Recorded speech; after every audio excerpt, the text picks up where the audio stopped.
Good afternoon. I'd like to thank everyone for coming out tonight. At this time, I would like to call the July 14th, 2020 Planning Board meeting to order. May I ask everyone to stand with us for the Pledge of Allegiance and a moment of silence.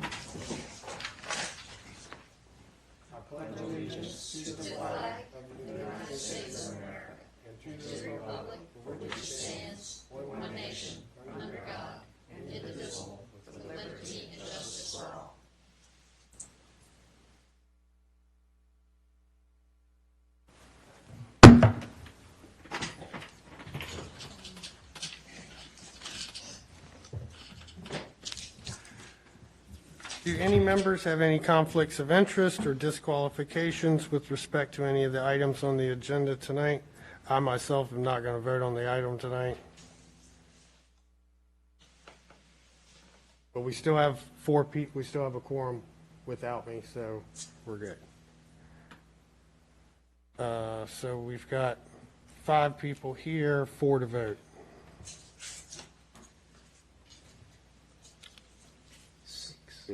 Sorry, I can't count. You're usually Lori over there. I'm missing you. Sorry. She surprised us. She snuck in on us. So. We got plenty of people tonight. Yeah. Are there any changes to tonight's agenda? Hearing none, I'll entertain a motion for the agenda as presented. So moved. Second. We have a motion, second. All in favor? Aye. Opposed? Hearing none, agenda is approved. Are there any changes to the June 9th and June 11th 2020 meeting minutes? And I did have one change on page 7 down at the bottom where it mentions Mr. Owen's amendment that it says 20,000 to 25. That should be 40,000 to 25. So that 120,000 number to 40,000, if I'm correct. On page 7 or packet? It was 7 in the minutes. Packet page. Packet page 9. 9. All right.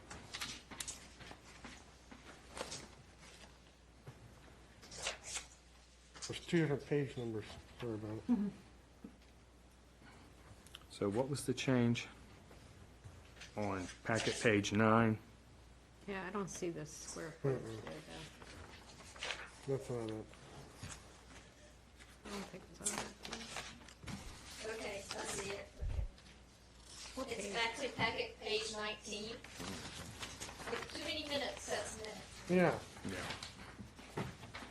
But down at the bottom, Mr. Owens added a change, item 2, from There it is. 20,000 to 40,000.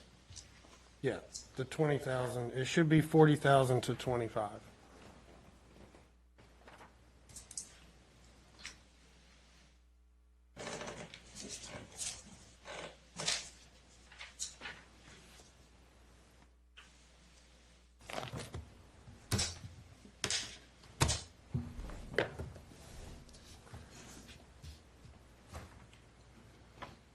And so I'll entertain a motion for approval of the minutes with the change. I'll make a motion to approve. All right, we have a motion, second? I'll second. All in favor? Aye. Opposed? Hearing none, the minutes are approved. We have no old business. Moving on to new business, and Mr. Owens, it's all you.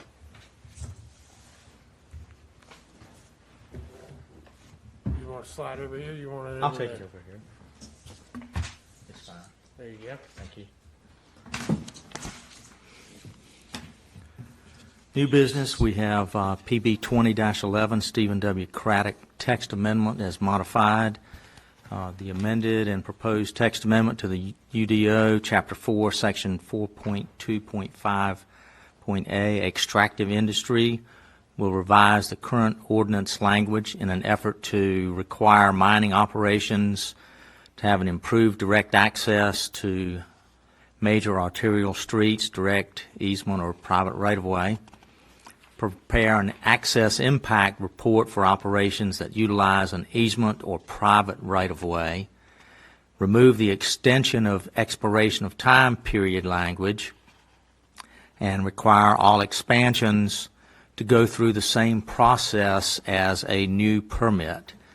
In addition, the application request includes a text amendment to Chapter 4, Section 4.3.3.J, excavation, that will require excavation accessory uses, that is ponds less than 1 acre, to use the excavated material removed from the pond on the subject property. This time we'll have the staff presentation by Ms. Volleyball. Thank you, Mr. Vice Chairman. This application that was submitted by Stephen Craddock, you did a very detailed summary of that, so I'll just reiterate some of it, is to modify the specific standards for mining operations. Mining operations are typically those that are greater than 1 acre in size, and also to modify the accessory use for minor excavations, which are typically less than 1 acre in size. The initial language that was submitted by Mr. Craddock actually indicated on page 23 of your packet, it included language in there that basically would have rendered mining operations in the county non-conforming. And in an effort to address those issues and help reduce the impacts, Mr. Craddock worked with staff and modified the language, and that language was emailed to you yesterday, and you have it before you tonight. That basically would reduce the impacts that would leave 3 active mines non-conforming. This is a 2-part request, as we mentioned during the work session. The first part of the request deals with the extractive industry. That's the mines, typically what you see with those are greater than 1 acre in size. And then we'll talk about the second part of the process, or the application that deals with the minor excavations. So the proposed changes prepared by Mr. Craddock would amend the section that deals primarily with access, and it would require that haul roads for the mining operation to access a major arterial street.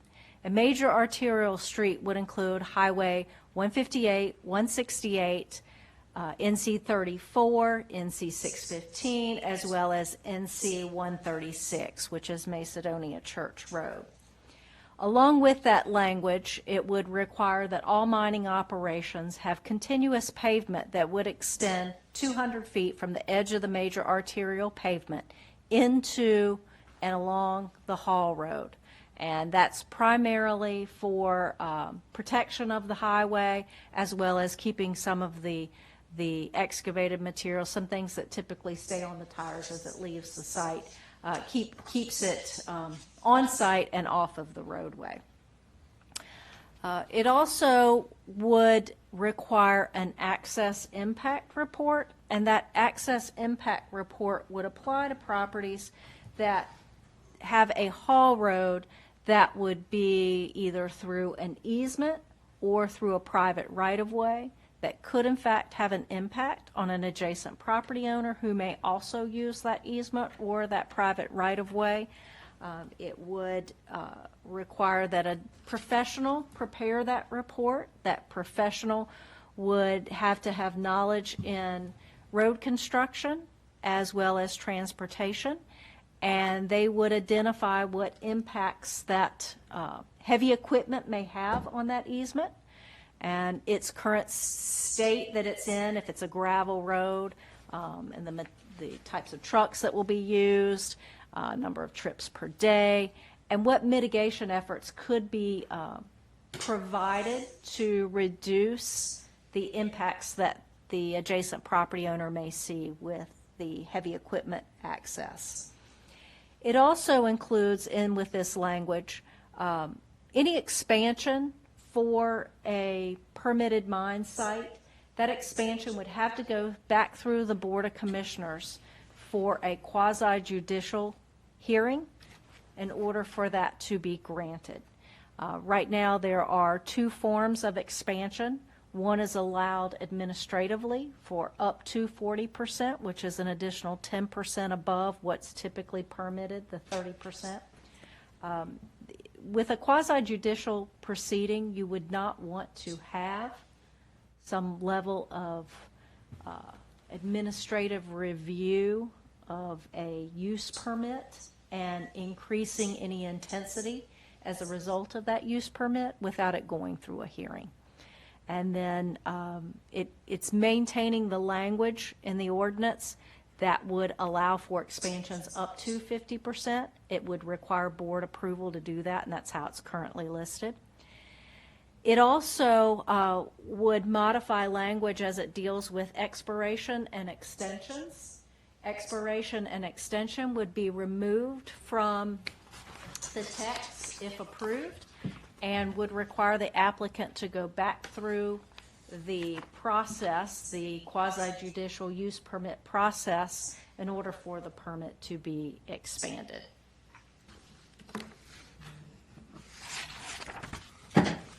So in your packet, there is also an evaluation of the state permits. These are the mining operation. These are the true mining operations, those that are larger than 1 acre in size, that hold a state permit, and what impact this amendment would have on their active process.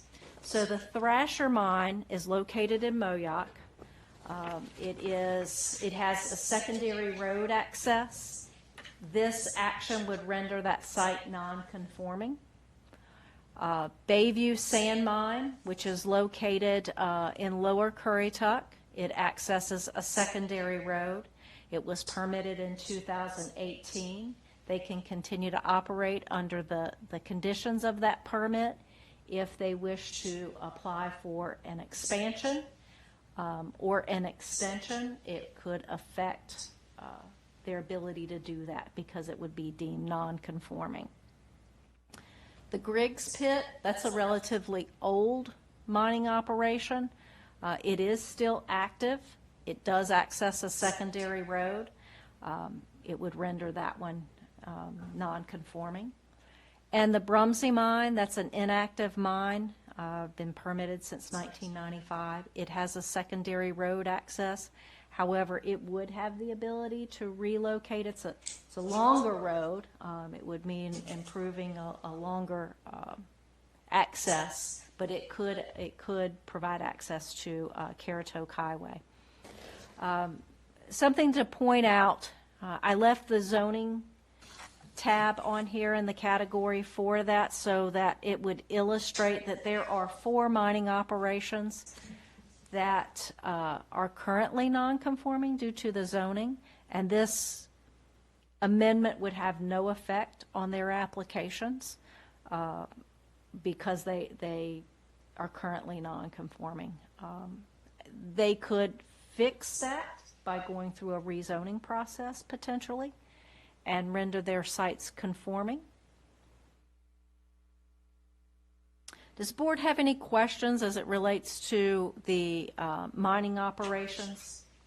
Any questions about non-conforming uses? The last statement you made about rezoning, could you, I wasn't real clear on that. So these 4 mines, the Guinea Pit, the Tommy Newbern mine, and Wilbur Griggs, as well as the Brumsey mine, they it involves some GB or LB zoning.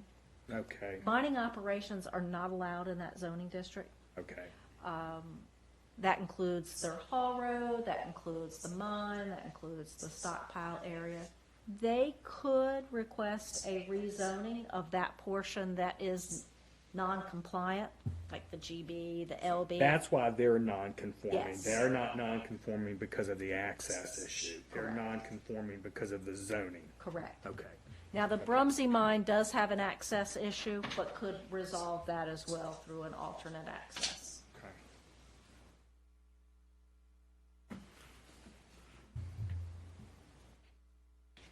Any other questions?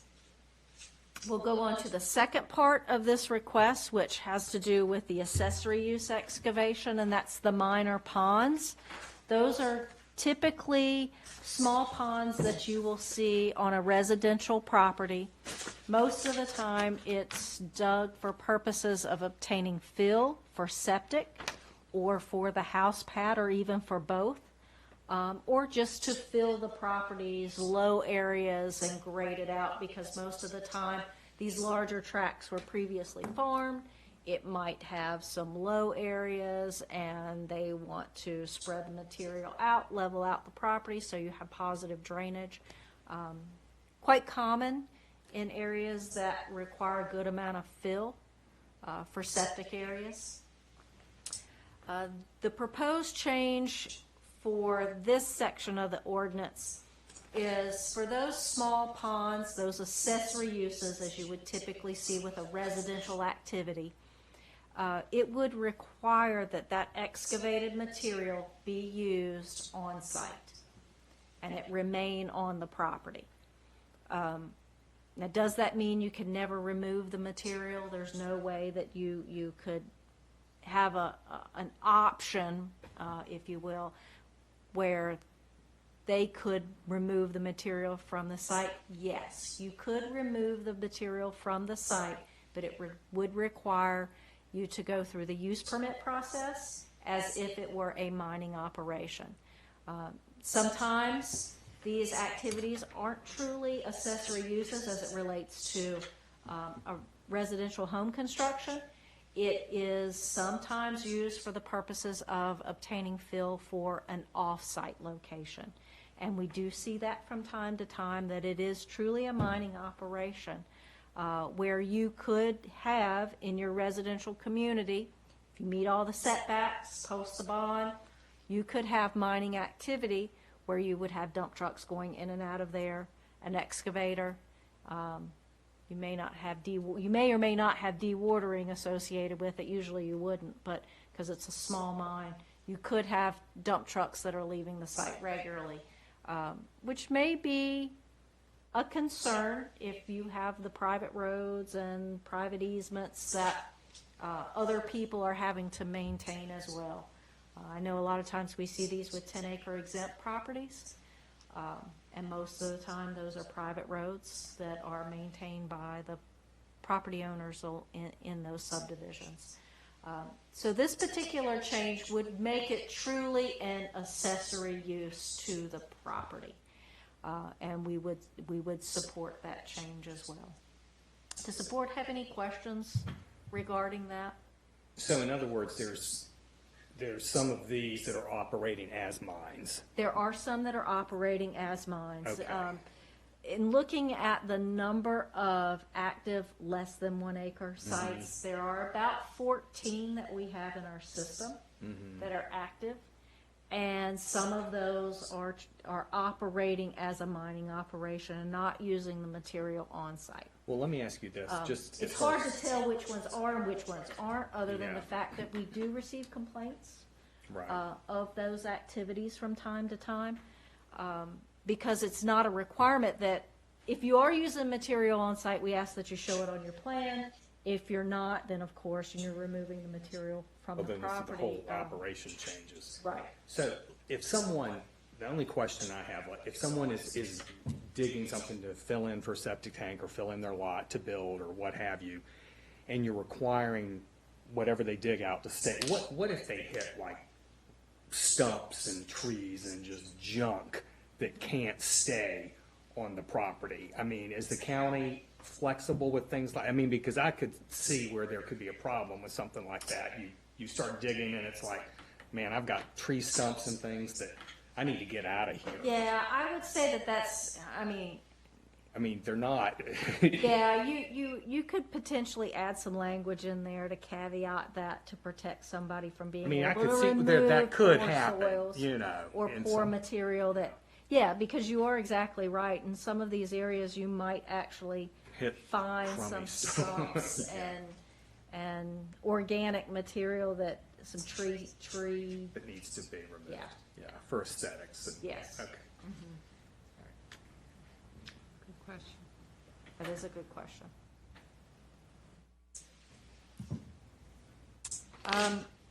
And like I said, there are about 14 active permits.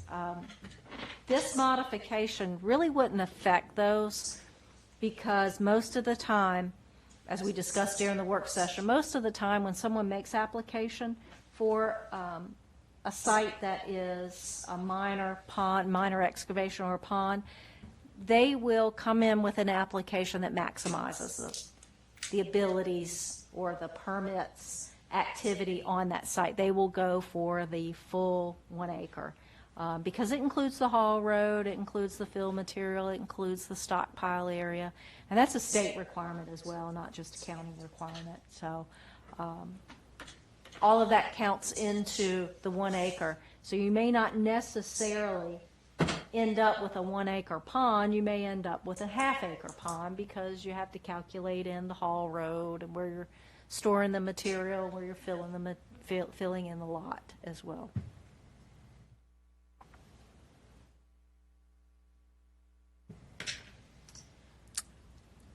Any questions? So when it comes to a text amendment, this is a legislative decision, and it's not really controlled by any one factor. And in your packet, when you're determining whether or not to adopt or deny the language, there are some items that you can consider when you are reviewing this amendment. One is it consistent with the goals, objectives, and policies of the land use plan and other applicable county adopted plans? Is it in conflict with any provision of the ordinance or county code of ordinances? Is it required by any change condition? Does it address a demonstrated community need? Is it consistent with the purpose and intent of the zoning districts for the ordinance? Or would it improve compatibility among uses and ensure efficient development within the county? And would it result in an logical or orderly development pattern? And would it not result in significant adverse impacts on natural environment, including but not limited to water, air, noise, stormwater management, wildlife, vegetation, wetlands, and other natural functions of the environment? As part of a text amendment, you have to adopt a consistency and reasonableness statement. What we have prepared for you looks at the land use plan. There's not a lot that really discusses mines specifically. It does address some more of the secondary impacts to the mining operation. And this proposed text amendment would be consistent with land use plan policy ID 8, which discusses the secondary impacts and make them subject to review and management by Currituck County. The activities to be addressed would include, but not limited to, the adequacy of roads serving the mine site, visual impacts during operation and after closing of the mine, noise, dust consideration. Another land use plan policy statement that addresses secondary impacts is policy TR11, and access to higher intensity development shall generally not be permitted through an area of lower intensity development. For example, access to a multifamily development or major park facility or other large traffic generators should not be permitted through a local street serving a single-family residential neighborhood. The request is reasonable in the public interest because the proposed amendment is not in conflict with any provision of the ordinance, and it requires mine expansions to be subject to a quasi-judicial decision. And the proposed amendment would identify the potential transportation impacts to easements and private rights-of-way that are used by others and provide mitigation methods to reduce those adverse impacts on nearby properties. Staff does support this proposed amendment. We did discuss during the work session if you would like staff to have conversations with some of these mines that this text amendment would render them non-conforming. We could certainly do that, either before you make a decision or between now and the time the Board of Commissioners make a decision. I'll be happy to answer any questions you may have. Any other questions from the board? Thank you. Is there anyone here present tonight to represent the case? And if so, if you would come forward and state your name and address.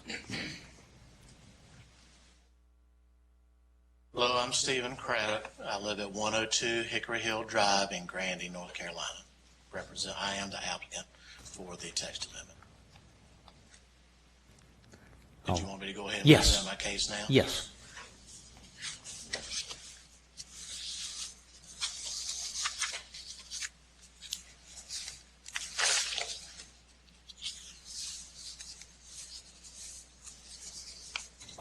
First, I'll start with letting you know a little bit about me.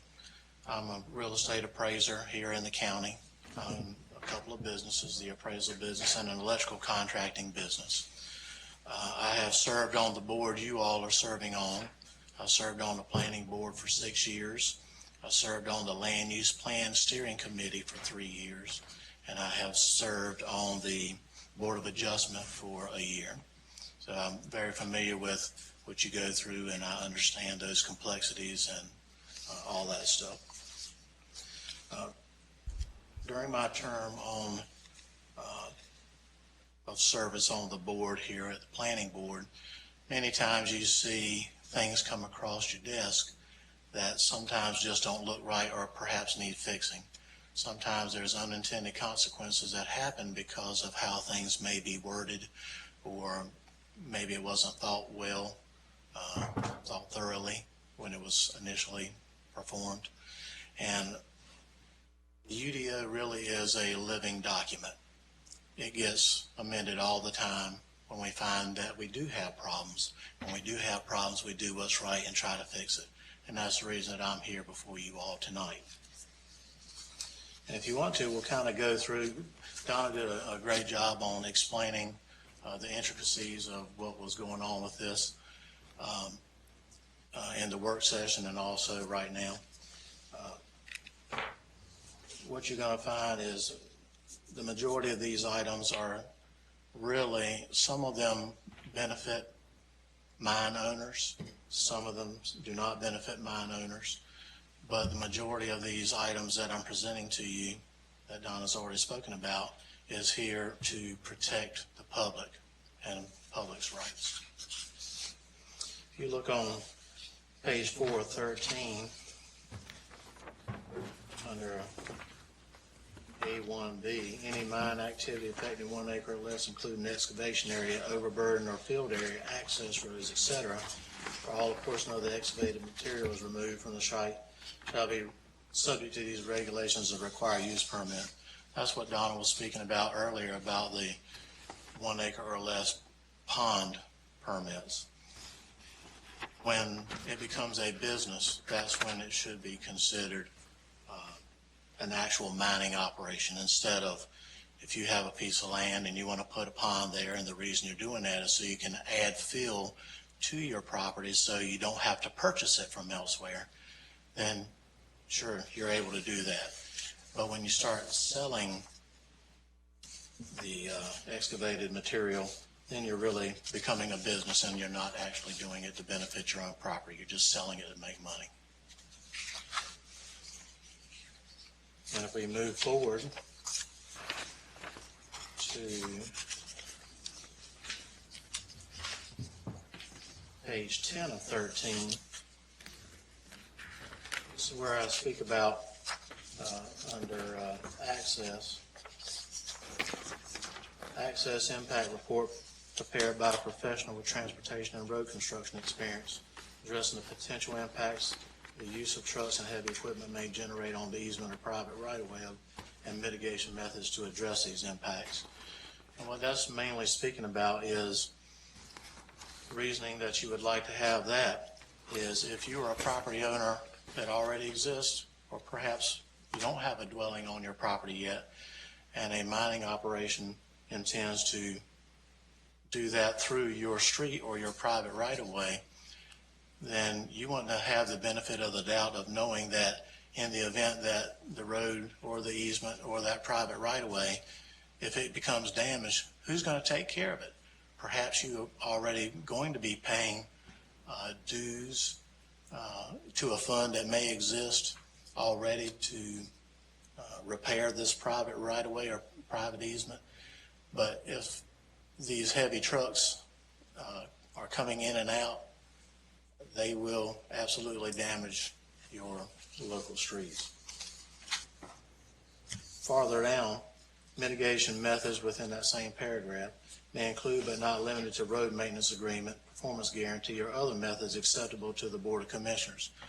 More or less what this statement is saying is this is leaving it up to the Board of Commissioners to determine which of these means or maybe other means might be the best beneficial for the residents that are accessing the same easement or road.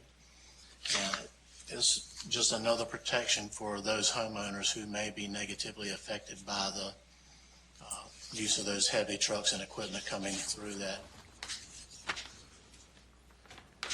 When we look just farther down on the page under expansion, section 15AI,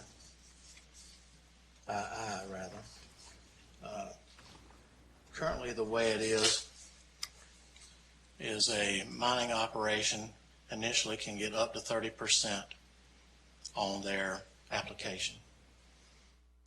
At a later time, they can come forward to the planning director to ask for another 10% of the land. What this ensures is that it takes it out of the planning director's hands and puts it into the Board of Commissioners' hands.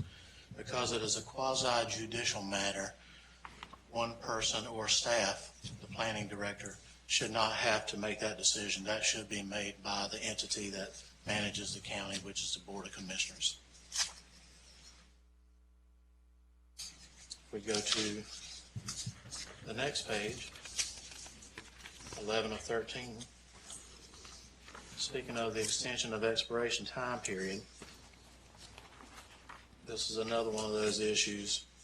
It's a quasi-judicial matter. The planning director may, upon receiving a written request for extension, grant an extension not to exceed 10 years and on. And that's the exact same thing I'm speaking about. It should not be the planning director's job to make that decision because it was initially a quasi-judicial matter that was seen before the board when they went for their use permit. This is just a continuation of making sure that the Board of Commissioners has impact on what decision happens, and it's not resting on one person, but 7 people who are your commissioners. Now we move down into item 2. That's the section that Donna was speaking about as far as 1 acre or less ponds. In A, under excavation, would be removing and adding some wording to that paragraph. Minor excavations for the purpose of establishing a pond to acquire fill for the enhancement of the subject property may be permitted as an accessory use. That is saying that you are not going to allow someone to sell the excavated material off of their lot. How this section actually came to fruition initially was years ago. This was brought forward by farmers in order for them to help to manage their roads within their farms. They would be able to take the excavated material and put it on their paths to make sure that they were maintaining them so they would not have to go off-site to get that. That's how this actually came about years ago. And what we're trying to guarantee is that we do not have any more misuse of this because it's vaguely worded And it doesn't say you have to keep it on the subject property. There have been abuses that have happened within our county that are where people will go in, they'll dig their pond, and all of the material actually goes off-site and is being sold. And what will happen many times is a person will hire someone to dig this pond on their property. And the person who is in charge of doing that, they know that they can sell the excavated material off-site somewhere else. So what ends up happening many times is the landowner who is wanting to dig the pond, 1 acre or less, is the excavator will take the material and they'll actually pay the property owner a portion of what their profits are for that material. So the homeowner or the property owner actually will many times not pay anything out of pocket to have the excavation performed, but they'll get money in return because of what's being removed and sold off-site. That's one of the abuses that has happened in the county before, and Donna could be more specific about which ones have done that. Farther down in the next section on the same page, it's where it specifically says 1 acre or less is affected, including excavated area, field, and haul roads. This is ensuring that not more than 1 acre of the property is going to be disturbed, either by the haul road installation, the excavated area, and also where the excavated material goes on the lot. All that's counted. And excavated material shall remain on the subject property. That's just the same thing I just spoke about, is making sure that no abuses are occurring with the 1 acre or less ponds, and people are actually using the material that is excavated on their property and not being sold like a mining operation.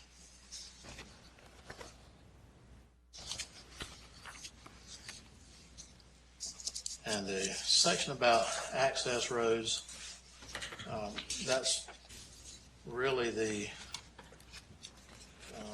big item on here, which is page 5 of 13. In 5 under access, under 5A, on page 5 of 13, removing the section at the very top that says for operations that generate more than 5 trips per peak hour. What that is actually doing is that's lightening the burden of evidence for staff to have to say, hey, you're doing more than what you're supposed to in order for you to have the asphalt the first 200 feet from your property. And that is one of those things that would be very hard to enforce, because what do? Do you set staff outside of the driveway and let them sit there all day and count the number of vehicles and divide it by the hours they are? And how many days do they have to sit out there to get an accurate count? So that would be very difficult to perform. That's the reason for removing that. And it also ensures that at least the first 200 feet will have solid asphalt or concrete.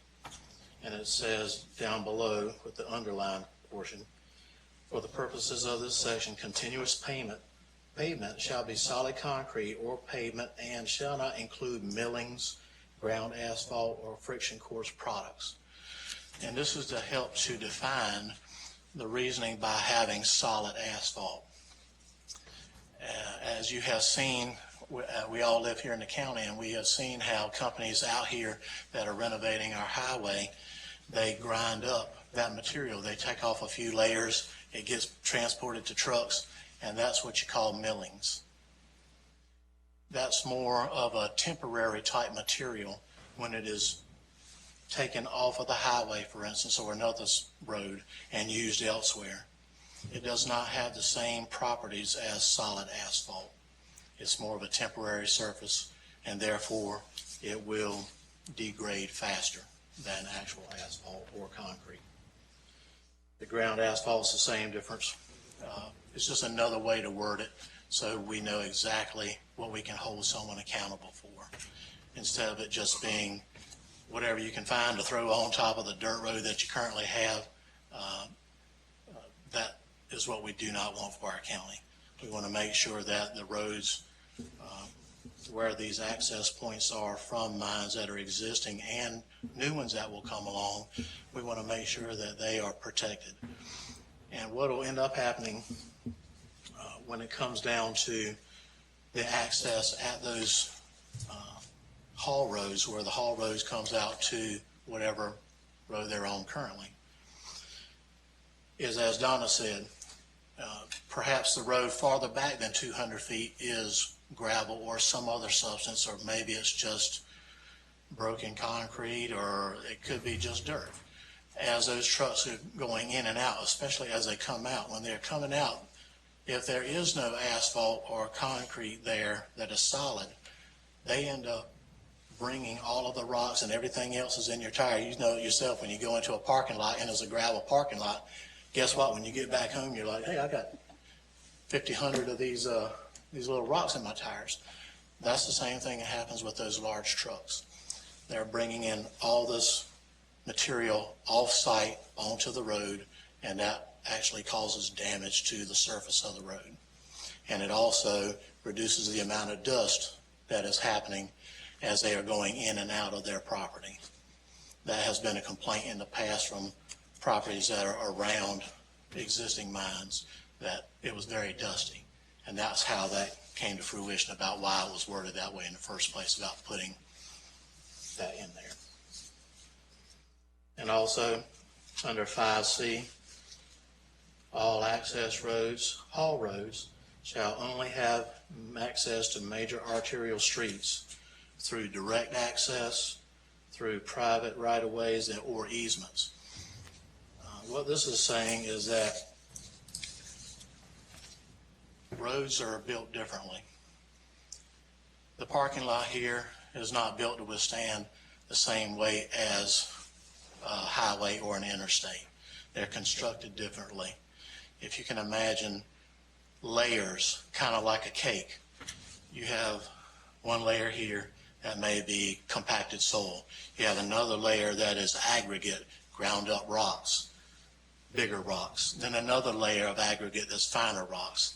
Then perhaps even ground millings on top of that to smooth the surface, and then the actual pavement on top of that.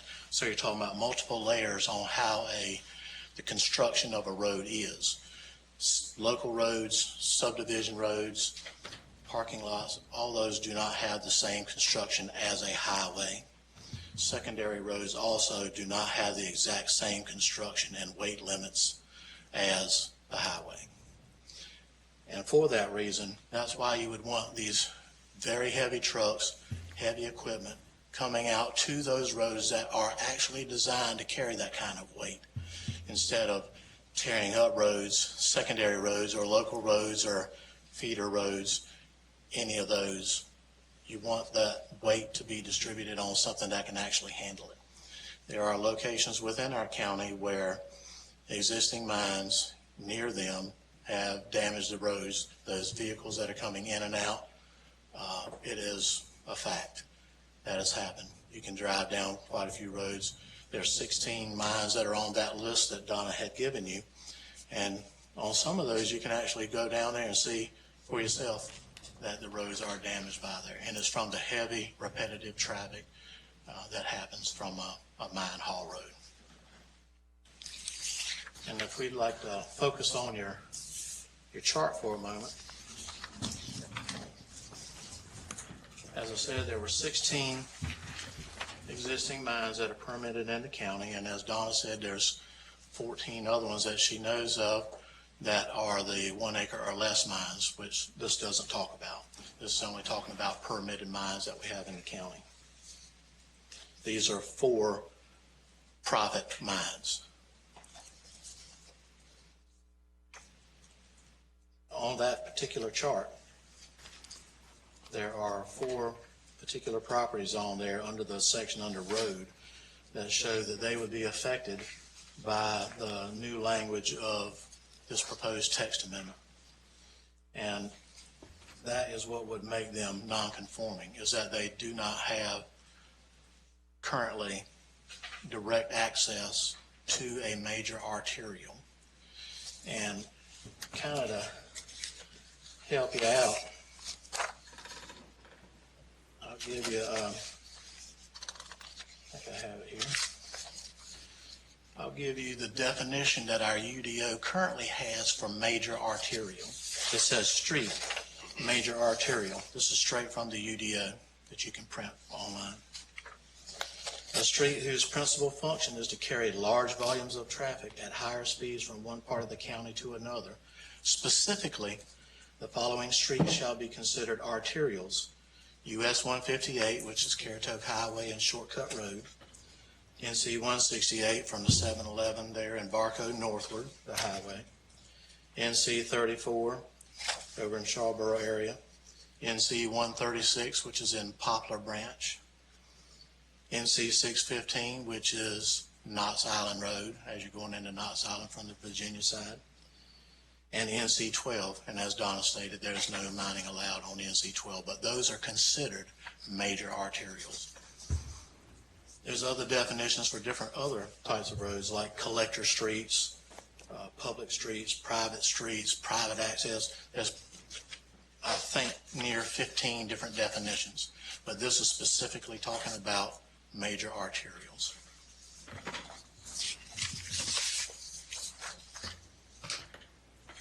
Now, if you want to talk about mines that are currently in use that are what you might want to say, if you had to make a mine and you'd want it to look like something, I can tell you some of the names of those that are on your list that I would call good examples of what a mine should be as far as access.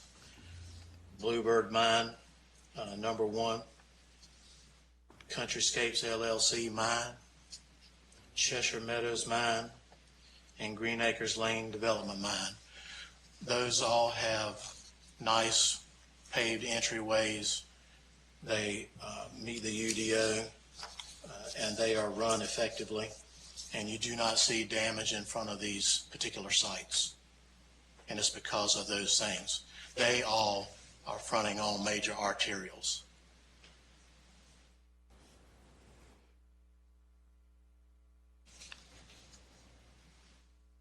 And if that's what you want to have other new mines to look like, those are the ones you want them to kind of look like. You want them to be all major arterials so they're not damaging secondary roads or local roads or collector roads, their streets. That's exactly the kind of product that you want to have.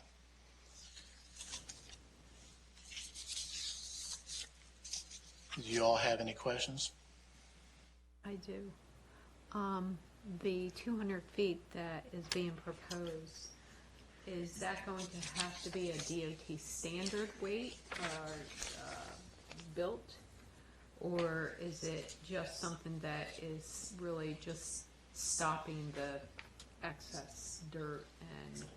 Right, that is mainly it. The reality of it is the mine operators are the ones that are going to have to take care of their own road. This is theirs. This is their baby. If it does degrade, it's on them to fix it themselves. Mm-hmm. This is not a cost to the public or the county. Mm-hmm. That's on them to repair it. Mm-hmm. But the point, as you stated, was that's preventing the dust, that's preventing the damage to the road that they're connecting to by having aggregate and rocks and other things that are coming with them, dirt and all that other stuff that's going to damage the road. But you had mentioned all those layers. Correct. Is that like something that, is that a DOT standard When layer? DOT constructs roads, like a highway, for instance, I don't know what those measurements are, but I do know there are multiple layers. And for instance, Currituck Highway 158 and 168, it may actually have a foot of asphalt that has been compacted down. As you see, when they actually dig those millings up, when they're resurfacing, they're not taking it all the way down to the aggregate.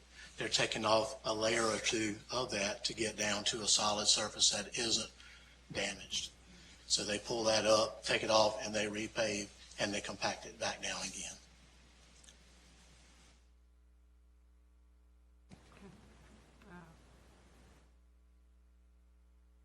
Are there any other questions for the applicant? I had one on the excavation of the pond, 1 acre or less. I'm a little confused. What's the difference? You know, if a landowner has property, he wants to have a pond built, and somebody comes on and says, I'll build you a half-acre pond for free. I'm confused. You know, and the person, I don't need the fill. Right. What's he supposed to do with the fill? Just build a mountain? I understand your point. That's a great question. And really what it comes down to is by limiting the excavated material to stay on the lot, you're preventing that damage to the roads. Maybe that lot was in a subdivision that has 40 lots. Maybe it's on a secondary road where that particular road is feeding 400 houses. That's the reasoning behind trying to keep that down. We don't want to infringe on anyone's property rights. Unfortunately, rules, UDOs, they all affect us negatively in some sense at some point because rules take away our property rights. But bad rules take away our property rights for the bad reasons. Good rules give us those rights and keep it right. But I'm kind of in agreement with Mr. Dahl on this, that the pond. And I understand your point that, you know, I mean, really, I live on a private road, and I do realize that, you know, the excess big trucks and everything can cause more damage to my road. However, this does take away rights of the property owner having to, number one, pay for the pond to be dug, and then also pay to have that spread. I mean, they're going to have to have that spread. They may already have their landscaping done. You're putting something on their property that they may not need, they may not. And like for my neighborhood, access around the back of the properties on a trail would suffice to get rid of that. So I mean, I'm not sure about that. I do understand your point, I really do. But I'm also concerned about, you know, the folks who just, they have a right to be able to just, you know, if they're going to dig a pond and be able to just sell it and get rid of it. Could we put a word in like ongoing business concern or something, some wording like, because what you're trying to avoid is a continuous movement of trucks back and forth and it operating like a mine, With the which is, damage of the road, right, too. which is That's exactly the ongoing whole business point of that. concern. Yes, sir. And I'm wondering if we could put something like that in there to alleviate what you guys are talking about, because basically they're just saying, if somebody says, I want to dig a pond for you, then they dig it, they haul it out, it's done. It's not an ongoing. I mean, Or put a time limit on their permit or on their, are we talking about this being more of the road being damaged? This Correct. is what this is about. And I preventing under- abuse. And I understand that. And I would like to be able to hold somehow or another, and I don't know if that's possible, but hold the person who's digging the pond responsible should they tear up the road. Right. I mean, rather than totally take away the ability of the owner to, you know. And that's still one of those enforcement issues like we spoke about earlier. Does staff have the manpower to do that? Yeah. I don't know. And it's probably a private road. Right. It's awfully hard to, And see, that's where you kind of have to balance, speaking more to your point, Ms. Kraus, is yes, you may in fact be impeding one property owner, but how many others are you benefiting off of the same road or right-of-way? If there are multiple property owners down an easement or a right-of-way, does that statement, the needs of the many outweigh the needs of the few, does that work in this case? Probably, because you're going to prevent other property owners It's, just use an example, if there are 10 property owners down a private right-of-way or an easement, and they all use the same thoroughfare to get to a road, and you have a less than 1 acre pond that is a mining, doing it more like a mining operation, then you have constant vehicles coming in and out that are going to be doing, and yes, this could be a limited time until they reach the maximum point and then reclamate the property. But what happens to those other 9 landowners, not the one that you didn't monitor, But I could also. but the 9, Yeah. if you were responsible for paying dues to your maybe homeowners association for the upkeep of your road, how you gonna like that when these are damaging the road and you end up having to pay and foot the bill? They're only paying 1/10, you're paying 1/10. Should they pay 1/10 the same as you? I agree with you, but I could also say, well, you know what, the lot next to me can't have the big construction going on because a house is being built and all the trucks coming in and out of there are damaging the road, which I can tell you, that's a fact. Yeah. It happens. That's even more of a shorter time. Yeah, and Typically you're right, and I 3 do to 6 understand. months. I fully understand where you're coming from. I'm not sure about just forcing someone to keep that soil on their property. Now, I guess the permit that they go for, they could say that they're going to sell it. Is that correct? That is correct. They could apply for a use permit. Bear in mind, all the conditions of a mining operation would apply to that as well. Oh, so they would have So- to put that 200 Correct. foot. Oh, okay, that's a problem. And a problem for the adjoining neighbors is if they weren't monitored like that. You could include some language, possibly like the primary purpose, which would mean, the primary purpose is for the enhancement of the subject property. And it becomes an enforcement issue, but what we would be looking for when someone came in and made an application for a 1 acre mine is, are you using this material for fill?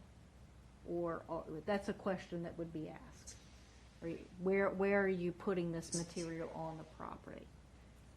Doesn't mean that you couldn't remove material, just means that the primary purpose of the pond is to enhance the subject property. But, I mean,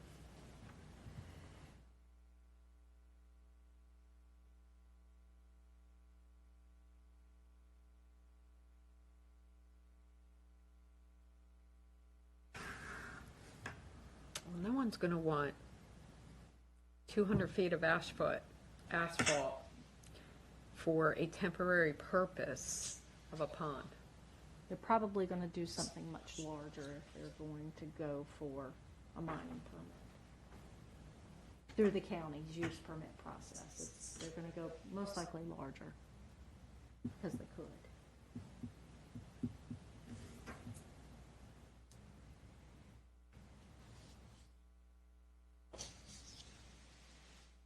That is a concern. I think that has to be addressed. I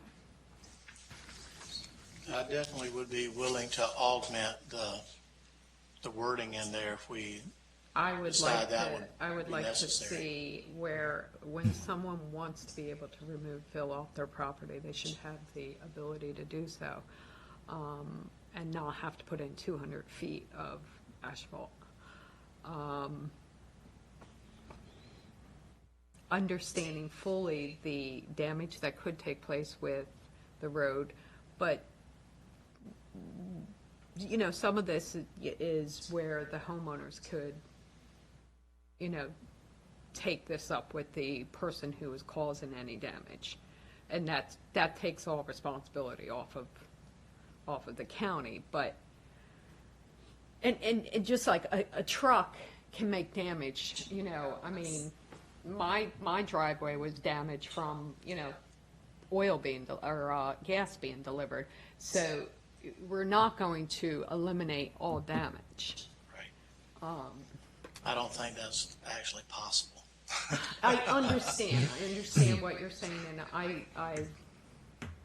I live on a private road, so I really, really understand this.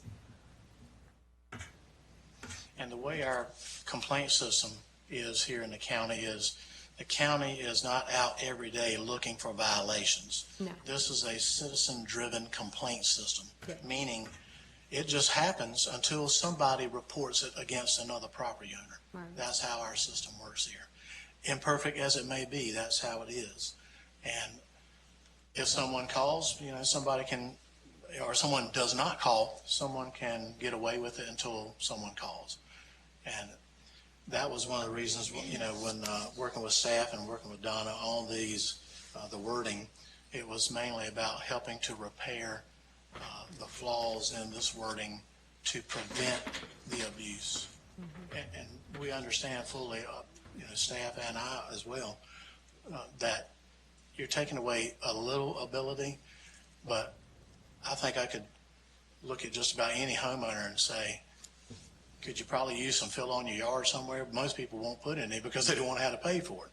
But if they already have it on site and they can use it on site, they absolutely would do it if it, But we're wasn't going to kill also them in taking cost. away, and that's fine, because I know I could use it, but you're also taking away the ability to be able to get rid of it.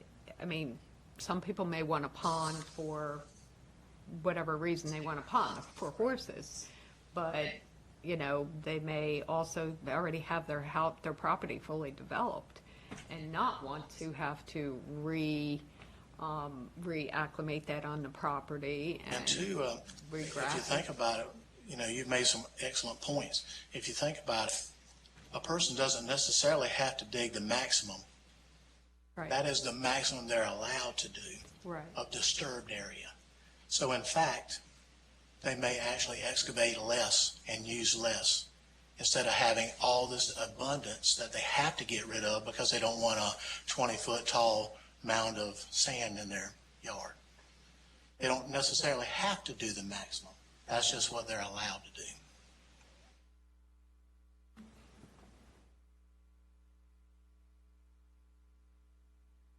I think the wording, you brought up the, changing wording, primary purpose, find out what their use is, giving them the option if they want to remove it, sell it, stockpile it. It needs to be put into here. That for private owners, those that are not making a business out of it. Right, right. And I guess my concern is that at least 200 feet of continuous pavement on a person that's temporarily removing, or, having a pond built on their property, that doesn't, Is overkill. Well, that is only for those that are over 1 acre. okay. Under 1 acre, yeah, they don't okay, have to do okay, that. I Okay, thought you had to have a use permit, though. I mean, if. You do if you go over 1 acre. So the way this is written is if they wanted to remove the material from the site and they may be less than 1 acre, they would still need a use permit. Right.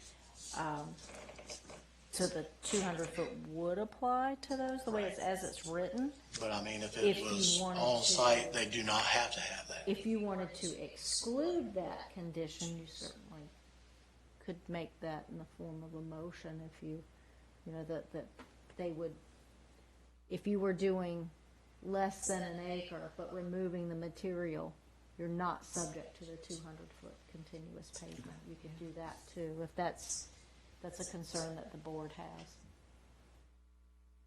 And you all make great points on that for sure. Why couldn't you just, instead of 1 acre or less, make it half an acre or less, or 2/3 of an acre or less, if you're concerned on the amount of dump truck traffic? Well, Wouldn't that decrease it? The considerably? 1 acre part is already in the UDO. You see there's no underline under that particular section. That already exists. Anything with an underline under it is an addition. Anything through a strike through it is a removal. So that 1 acre part is already there. change? You could, 1 acre is a trigger for state permits. Could you make it less than that? Yeah, you could, but you gotta bear in mind that 1 acre or half acre or a quarter of an acre includes the pond, the haul road, The disturbed if area. any of your disturbed area, like he was saying, and if you're using the fill, it includes that as well. So you could potentially end up with not a very big hole, the smaller you make that. Especially on some of these larger lots, the road can certainly add up. In acreage. Area, mm-hmm.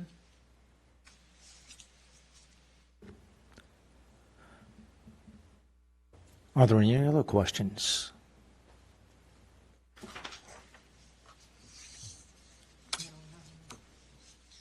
All right, if not, thank you, Mr. Craddock. You're welcome. Thank you all. I'll now open the floor for public comment. Is there anyone present who wishes to speak on the item tonight? I know we have 2 individuals who have signed up. Clay Cartwright, if you'll come forward, state your name and address, and present your view. Clay Cartwright, 382 North Gregory Road, Shawboro. Just wanted to shed a little bit of light on some of the stuff y'all were talking about with this amendment. I operate a mine, one of the mines that was on the list, and also do site work, so I can see both sides of it. From the business standpoint, the mining stuff, not so much concerned with that, but the 1 acre stuff, I think there's some things that you're probably not seeing that I can kind of tell you about that I've seen through the years in the course of the mining, and I think Donna could probably shed a little more light on this. I believe at some point, Currituck made it where you had to have a permit to do a 1 acre or less pond, whereas before you didn't. And I think the whole intent of that, am I correct with that, Ms. Donna? Yeah. So the whole intent of that was you had people that were going around everybody's houses digging ponds and selling the sand material for construction. I have nothing against that. I'm for everybody's rights, business as usual. But I think the things that were occurring that was causing problems is the way it took place. You know, so you would have, and just bear with me here, you had somebody's house, they wanted a pond, say it was middle of winter, and they were pulling dump trucks through the yard, getting stuck, coming out and strewing mud everywhere because there was no requirements. They didn't have like a mine where you had to have your asphalt, a good haul road, all these things in place, any permits from the state for sedimentation, erosion control, dewatering permits, water quality. And so I can tell you in our area with our groundwater table, roughly around 3 feet on any given place you go, sometimes less, sometimes more, that you go digging a half acre pond or better, you're probably going to have to pump some water to be able to continue digging. If you're not, you're going to be digging wet sand. It's going to be a nasty mess the whole time through it. So I hear what y'all saying, concerns, but I think you might want to think about that a little bit more before you commit to any one per se way you word it. And from my standpoint, it doesn't matter to me one way or the other. I can sell sand from a mine. I can give prices to people from digging it in their yards. So it doesn't really matter to me. But I have seen that through the progression of Currituck County, and I know it was a big concern back in the time. And there were people that solely did that, went and dug ponds to sell material, which might be good, might be bad. But I do know that was some of the things that you got to be mindful of, because it was kind of all the rules they were getting away with kind of fell between the cracks of the intent of what was going on. So, I mean, do y'all have any questions for me before I step down? I just wanted to throw that in there. So are you for this amendment or not? Some things I like, some things I don't, but I don't see anything that's very critical. The 1 acre ponds and less, I think if you allow certain things to go on, like if you're going to allow them to take material off site, I think at a minimum you got to address how they're leaving the site and what it does. Not so much what they're doing to the person's yard they're in, but once they leave, are they strewing mud down the street? Are they tearing the edge of the asphalt up? Is it private? Is it DOT? I mean, if it's DOT, then DOT has a chance to make comments or something. The way you permit it, they can have their say. But DOT roads are built to withstand the traffic. They all pay their taxes. They got a legitimate beef with that. But I do think that coming out of subdivisions and stuff of that nature, building a house is one thing. building a pond with the trucks, yeah, you can say the same thing, but you need to be careful about conditions and how it goes about. I think there's a time and place for it. I don't think in the middle of winter after 10 inches of rain, trying to drag trucks through your yard is a good thing. It's bad for the industry. It's bad for the optics and everybody involved in it. And it doesn't cause nothing but problems for the county with all the people complaining. Just what I see. I mean, she knows. She's been here. She's dealt with it. Any other questions? What do you think helps rectify? Would riprap? I mean, no one wants to put, I don't know. That's a good question. I mean, you can do a construction entrance, and if it's not maintained, it can still be bad. Some of the things that were going on, another example, trying to get out of sight, people didn't want to use their driveway, so they dumped loads of sand in a ditch, and they'd block the ditch, even though it was temporary, but then a rain would come, and everybody's yards were flooded, and people don't like that. So, I mean, you gotta be careful about how you word that. I mean, the county's growing, and Currituck is a complaint-driven place, and people like to complain. As far as the big mining, the 1 acres or more, on my side of it, I mean, you go apply for a mining permit, you only get used 30% of your land. Being a land rights person, I think that's a low number, but I'll live with whatever it is. I'll make it work. Everybody else has to. As long as it's on a level playing field, I'm fine.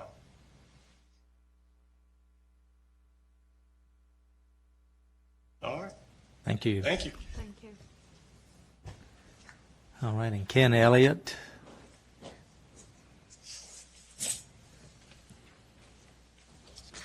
Good evening, Mr. Vice Chairman and members of the board, Mr. Chairman. My name is Ken Elliott. I'm with Elliott Consulting. I live at 202 Elliott Road in Idlet here in Currituck County. My occupation is to manage mining permits for a number of mines here in Currituck and also 9 other counties here in this area. I develop and manage the state mining permits and the county permits when they're required. So I deal with a lot of different situations, but Currituck is my favorite, I guess. I have a little bit of concern with a couple of the issues on this amendment. To start off with, the amendment to have the mines located only on major arterial roads such as US 158 and NC 168 and the other North Carolina highways. As you have already heard, there are several mines that are located on secondary roads which would be made non-conforming with the passage of this amendment. I believe it would be a mistake to disallow these mines to be to operate on secondary roads. Several reasons. Secondary roads are really the better location for the mine. It gets an industrial use off of the main road. US 158 NC 168 is a tourist corridor. And if there are industrial uses occurring right on the road, I think that would damage our county aesthetically. It would not be a good sight to see.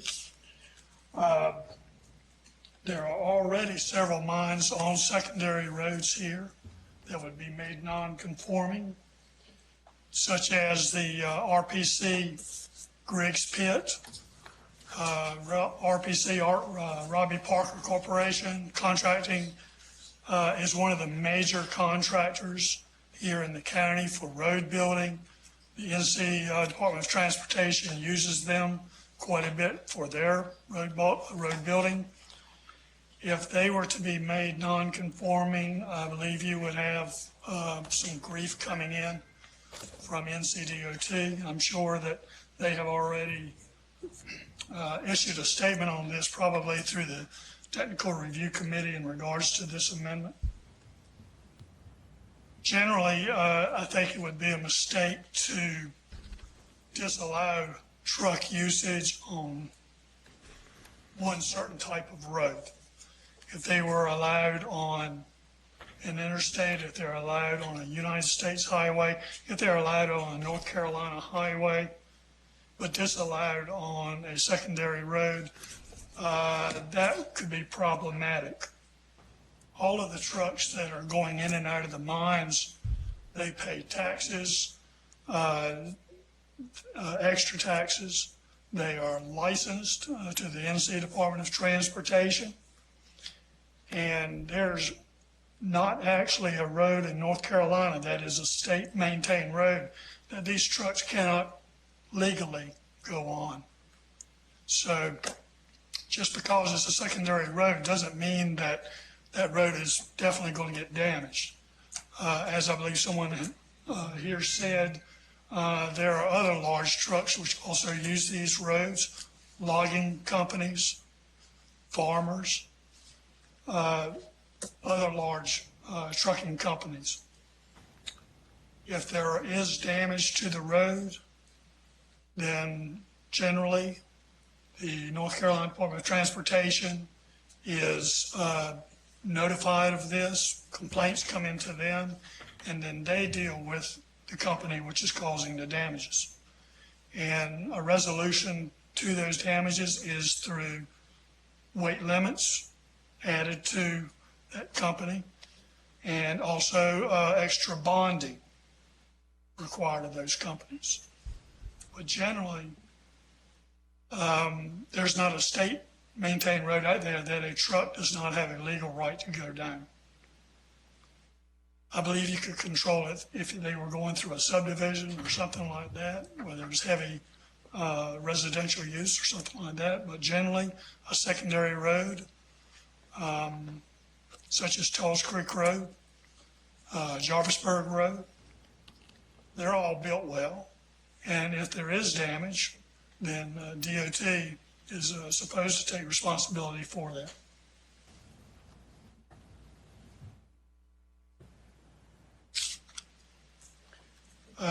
There was a mention a while ago about the access road coming from the mine going to the first state-maintained road. All mines that are permitted through the state of North Carolina are required to bond the access road going to it. Mr. Cartwright here has a very long access road. Generally, access roads are bonded at the rate of $1,800 per acre. Generally, with a 40-foot wide road, that's approximately slightly over 1,000-foot road. So every 1,000 feet of an access road is going to have $1,800 sitting in the bank in Raleigh towards repairs of that road. As part of the reclamation plan for all mines, such as Mr. Cartwright's, he has to guarantee that that road will be maintained and that it will be put back into the same condition that he started off with when he first got going there. So there is already bonding in place towards the access road, and this is the private part of this road. If it's an easement or a right-of-way, which is not a state-maintained road, that has to be bonded by the operator. So quite often these access roads can be very long and very expensive. They might have, $5,000, $6,000 worth of bonding just on the access road if it's a long one.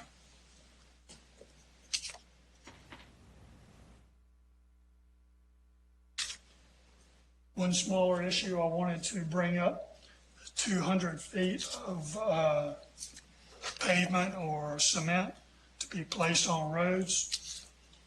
I don't really have a problem with the requirement for that to be in place for all use permitted mines. But the part of that amendment stating no millings, no other looser materials, I guess, as part of it. I take issue with that a little bit. I can live without it, but I take issue with it in the fact that the state of North Carolina defines impervious surfaces such as asphalt or concrete in their stormwater plans and sediment and erosion control. On parking lots and so forth, they consider millings and that type of item to be as impervious as straight asphalt and concrete. I don't really see why people could not use ground asphalt as a surface for this 200 feet going in. Number two, it's a way of recycling this material.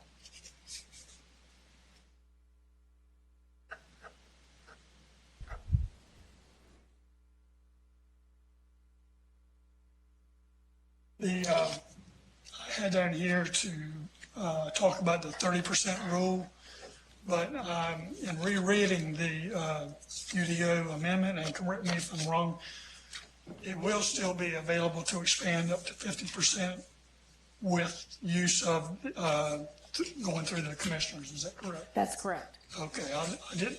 At first, I thought that was totally eliminated. Yeah, it's still in there. I thought it was 40%.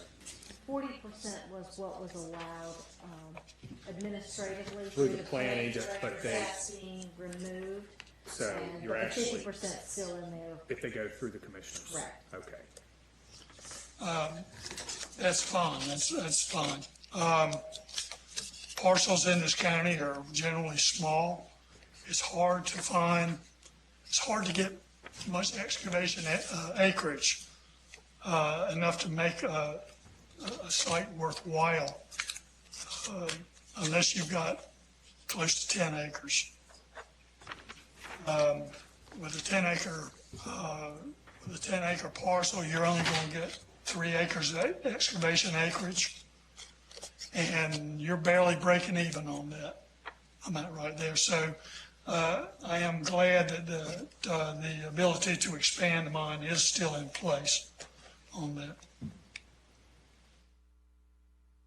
I wanted to talk about the 1 acre ponds now. I've heard all the comments in here, and they pretty much hit on everything that I was going to say about that. The original concept on this amendment was to use a 1 acre pond for the enhancement of the property. That is a use, but that is only one use of a 1 acre pond. I dare say that the 14 permitted 1 acre ponds here in the county, I would like to know how many of them are used strictly for enhancement. As someone said, horses is one use. An irrigation pond is another use. I have one of my clients that has a 1 acre pond that he uses the sand out of that pond for his septic tank business. He had a parcel of land with enough setback acres to be able to have a 1 acre pond. And so now he's got the sand that he can use. It doesn't really disturb anybody. And so instead of having to buy sand, he has it for himself. Concrete contractors also need sand. So all of those things may need to have the 1 acre pond in one parcel in one area and the business in the other area, but they're using it for themselves. It's not often that a mining contractor will dig a 1 acre pond or a series of 1 acre ponds, and that's all he's doing to get the sand to mine.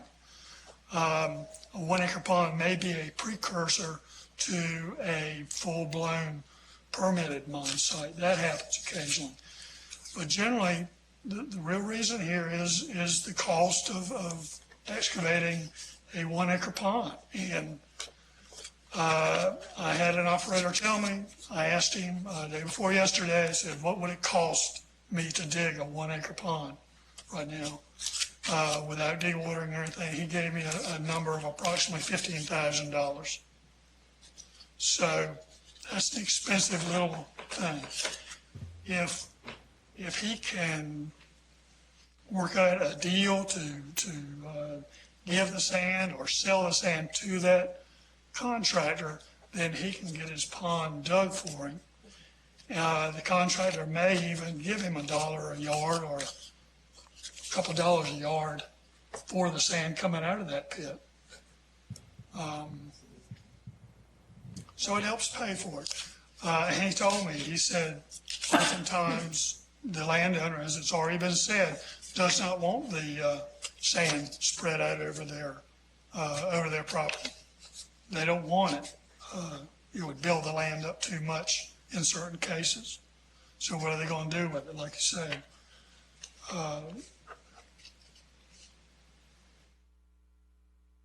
Anyway, it's just a good way to help pay for a pond if you need a pond. I don't think that's abuse to sell wet shores to start with, and it provides the method to get the job done. As I said, I manage a lot of permits in this area. Currituck County has always been used as a template for mining regulations in other counties in this area. The mining regulations here are, well, you see by the number of pages in the UDO that I wouldn't say they're overly restrictive, but I think they're fairly reasonable as they are. I don't see a need for the change on this. Maybe some of the areas that might enhance some things, such as the expansion of the mine, the 30% to 50% rule. All of that's pretty good, and minor changes of that. But to eliminate 1 acre ponds, I think would be a mistake. To eliminate the location of these mines off of secondary roads in the county would be a mistake. So anyway, that's my opinion in dealing with many different types of operators and seeing what they have to deal with. So anyway, thank you for allowing me to speak here tonight on this. Anyone have any questions? Thank you. Thank you. Seeing no one else here, Mr. Chairman.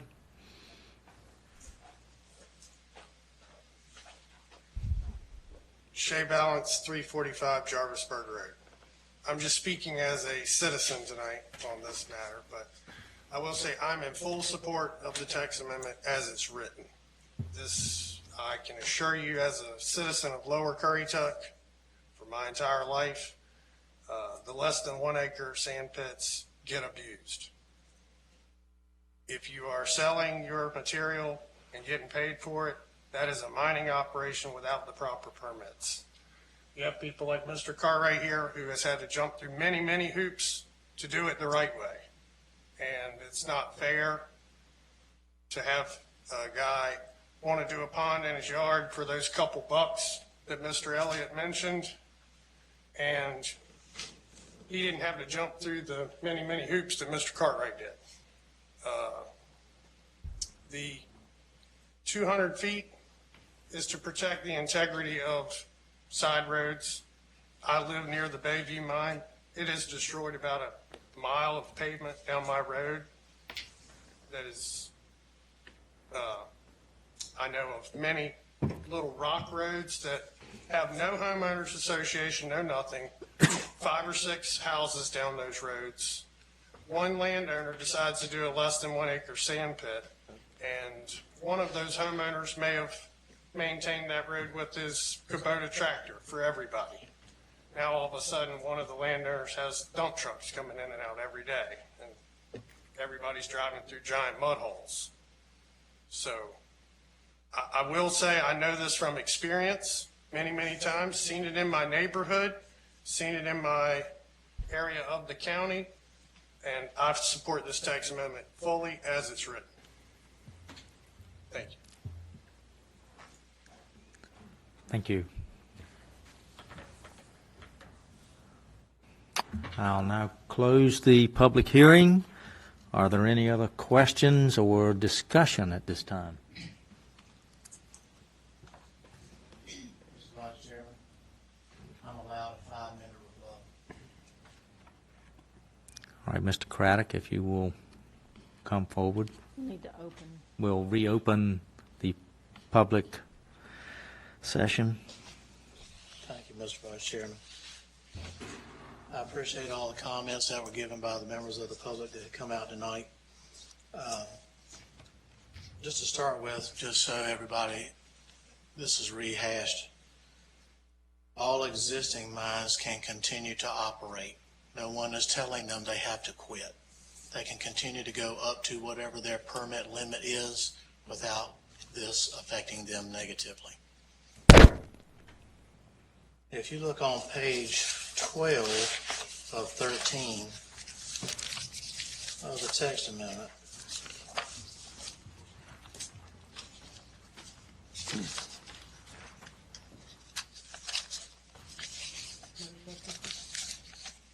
at the very top where it shows policy TR11, this is one of the reasons why mines should not be located on secondary roads except for roads that are the primary roads that we spoke about earlier. Access to higher intensity development, and that's what a mine would be if it was put down a road, shall generally not be permitted through an area of lower intensity development. Would you all call houses down a street low intensity development? I would. Would you call a mine down a street a high intensity development? I would. And it goes on further. For example, access to a multifamily development, a major park facility, or other large traffic generator shall not be permitted through a local street serving a single-family residential neighborhood. The definition of a local street in our UDO currently says a street whose primary function is to provide access to abutting properties. It generally serves or is located to serve less than 100 dwelling units and less than 800 trips per day. I can see where excessive truck traffic can cause those numbers to significantly increase. Mr. Elliott mentioned in his comments that dump trucks, the trucks that are used, they pay high taxes. That is a fact. They do pay higher taxes, and it's exactly because they damage roads more than a typical vehicle that you and I would drive because of the weight. And just to kind of give you an idea about NCDOT, as Mr. Elliott mentioned, NCDOT, after getting complaints, they're going to go there and assess the damage to a road if someone calls in and says a complaint is there. But I don't know if you've heard in the news recently, but NCDOT is really, really hurting right now because they don't have any money. And a fact for you to understand is the NCDOT fiscal year budget for 2020 is $5.3 billion. And motor fuel tax that you and I pay every time we get a gallon of gas, 40% of their budget comes from motor fuel tax. And if you recall, we were shut down for a couple of months. You think NCDOT's got the money now to do repairs? And how long will it take them to get the money back where they had? The reality of it is NCDOT had a hard time maintaining roads when they had a full budget. Now what's going to happen with those secondary roads? I'm thinking perhaps that's going to be a longer way to get fixed.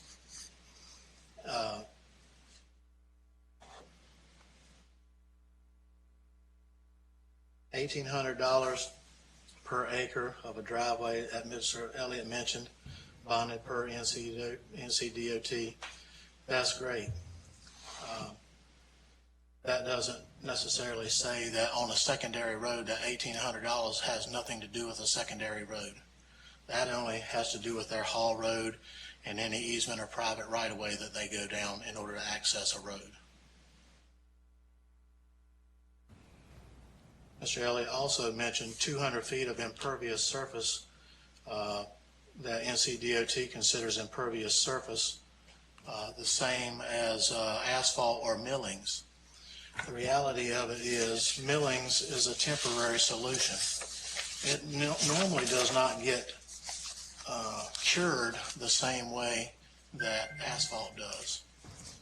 The millings are more of a temporary use. Their average lifespan is approximately 5 to 7 years, whereas asphalt's lifespan is 20 to 30 years if it is maintained. So that tells you right there, their permit's 10 years. If it only lasts 5 to 7 years, what happens the other 5 years? And as Mr. Elliott mentioned, some folks have 1 acre ponds, and the enhancement might be for horses.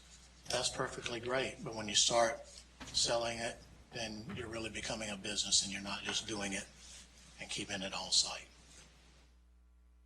And out of the total amount of properties, we have approximately 14,000 properties in all of Currituck County. There's 14 permitted mines that we know of for the 1 acre or less, and 16 permitted mines that are actual money-making mines. So you've got a total of 30 properties out of 14,000. Only 4 of those 16 will be affected by the secondary road thing, and they can continue to still operate right now. And I'll be glad to answer any other questions you have.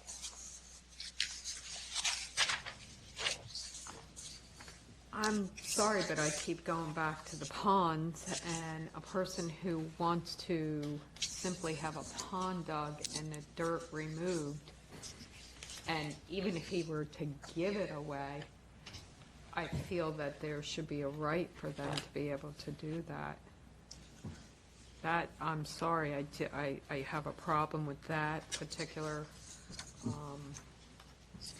and then, of course, having to put down, now, I don't have a problem with the permit, requiring a use permit. But that's temporary. That should be temporary. Now, unless I don't understand that a 1 acre pond takes how long to dig, does it? I don't know how much comes out of a 1 acre pond. How many truckloads come out of a 1 acre pond? These are things that I don't know, but I'm trying to say that I own 10 acres of property. If I want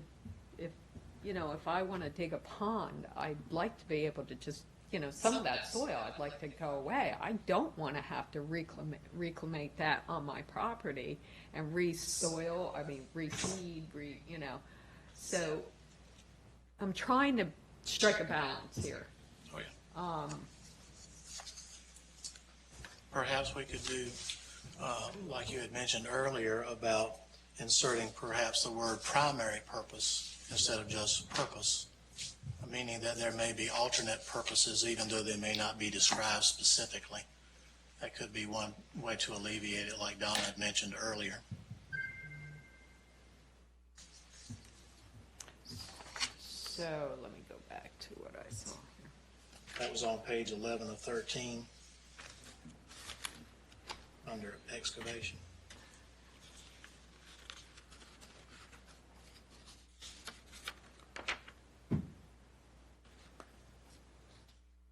My numbers aren't the same. I believe it's page 10 of 11 Oh, Okay. on our, sorry about that. No, that's okay. Evidently, I don't have the same exact thing y'all have.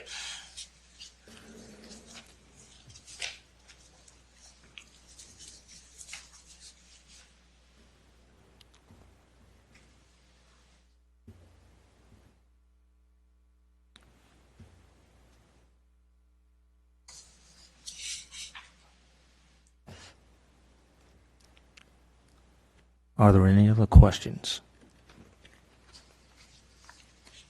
Ms. Cross, are you satisfied at this point? Still contemplating? One other option, if the board wants to consider further regulating these accessory use ponds, is to add some language in this section. Not make it subject to the use permit, or some hybrid of that if it's in a subdivision or on a secondary road, that type of thing. I'm sorry. That would probably require some feedback between the applicant, because this isn't a staff-driven request, between the applicant and the board to work on language to address that. Ms. Baldwin? To put language just in the accessory use section. Ms. Baldwin, whether it passes or is denied, when is the date where it reaches the commissioners? It would go to the, And the reason I'm asking, guys, is just in case you all have more to think about, perhaps, then that could be something that that staff and I work on through you all to add or change wording. so if you wanted staff to work with the applicant to bring something back to you, it would come back to the planning board August the 11th. Just on that one section, just on that one area. Yes. Can we omit that? That would, yeah, I mean, yes, you Can we omit that right now? Make a motion, I think you can. Do you mean add the word primary? It's probably What's your meaning? better to take everything together Okay. to the board as a text amendment instead of trying To pieces. Split it. right.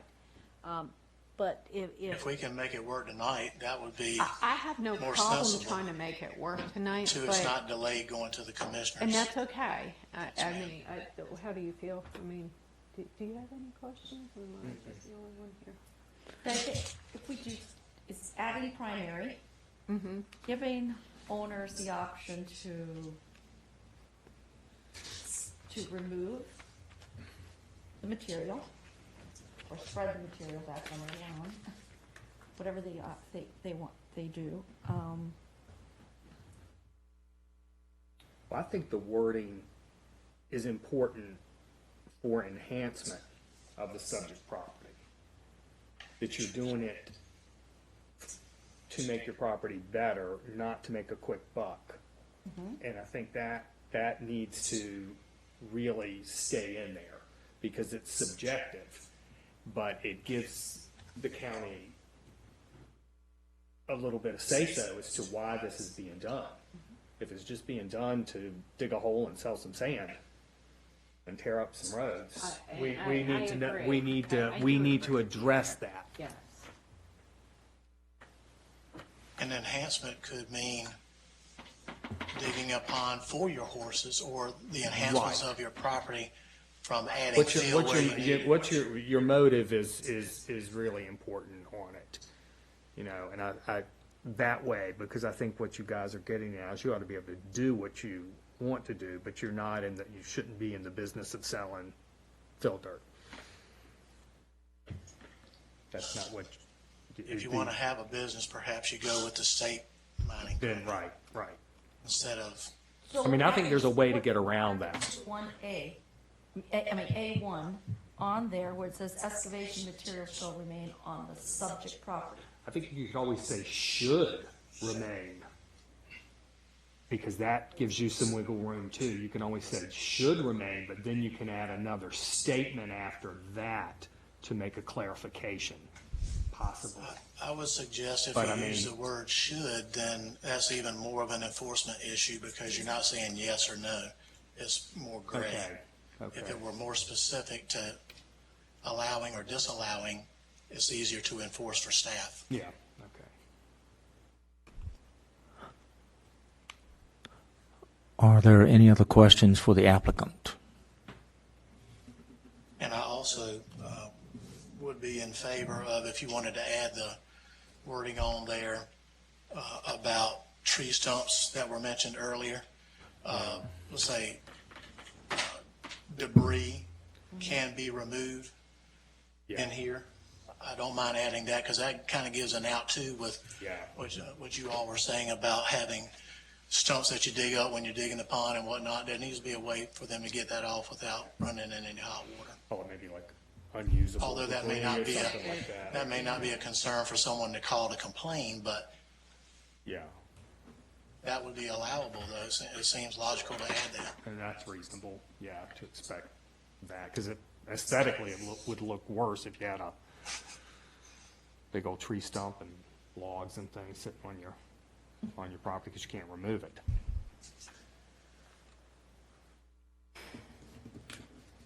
If you don't have any other questions, I appreciate you, and thank you much for hearing me, and I appreciate your vote to approve it. Thank you. Thank you. I'll be here if you have any other questions. Thank you. At this time, we will close the public hearing. Are there any other questions or any discussion at this time? I would like to iron out the wording so that we can, move forward with, voting on it, and not postponing it, Sure.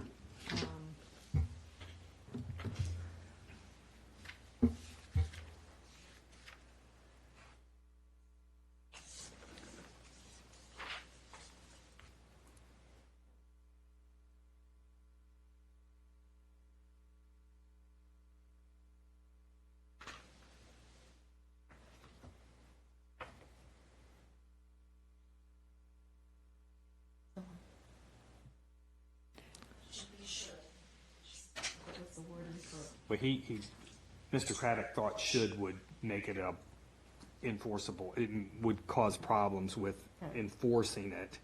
The only reason I put it in there is because I gave thought you that the it wiggle room, gave us a yeah. little bit of wiggle room, that we're basically trying to make. It should stay on, but I just think and I think Mrs. Kraus is right. We want to, if we can just get the wording right on enhancement, and we keep people from opening up, doing this to just make money.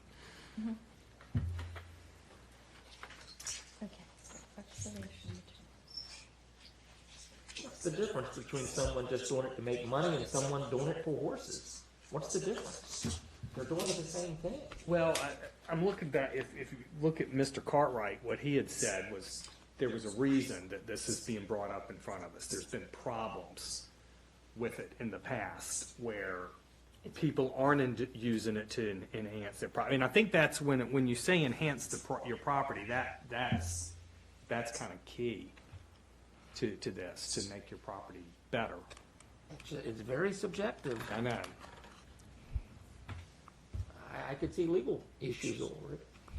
What? Speaking to what Mr. Cartwright said, in the past, before this text was actually in here, one of the reasons for the performance guarantee is what people would do, they would dig the hole and they'd just leave it. They wouldn't reclaim it. Sometimes material might be removed, sometimes it would remain on the site. It was just, sometimes it was fish ponds. It was various reasons that they were just not getting reclaimed. So the need for the performance guarantee was to ensure that they regraded everything, seeded everything, the slopes, that is, and remove the material in whatever means that meant, whether that meant using it for fill on the site or the material left the site. And I think he spoke to addressing the actual impact. If the impact is what happens to the road, the material leaving, ending up on the road, rocks ending up on the road, deterioration of the road, maybe the board would want to consider putting some additional language in here. I don't know if you're ready to do that just yet, but Why wouldn't the bond be higher? Because that It could be. $1,000 wouldn't cover It much anything, I could don't be. think. It could be more. Because what you were describing, I have no clue how much it would take to clear up the mess that was created. So, But I would think it'd be more than 1,000. Why can't we add for number 4, and you could say they, now do they get that guaranteed, that bond back, providing no damage? So here's the thing, it would have to be whatever damage would be on their property.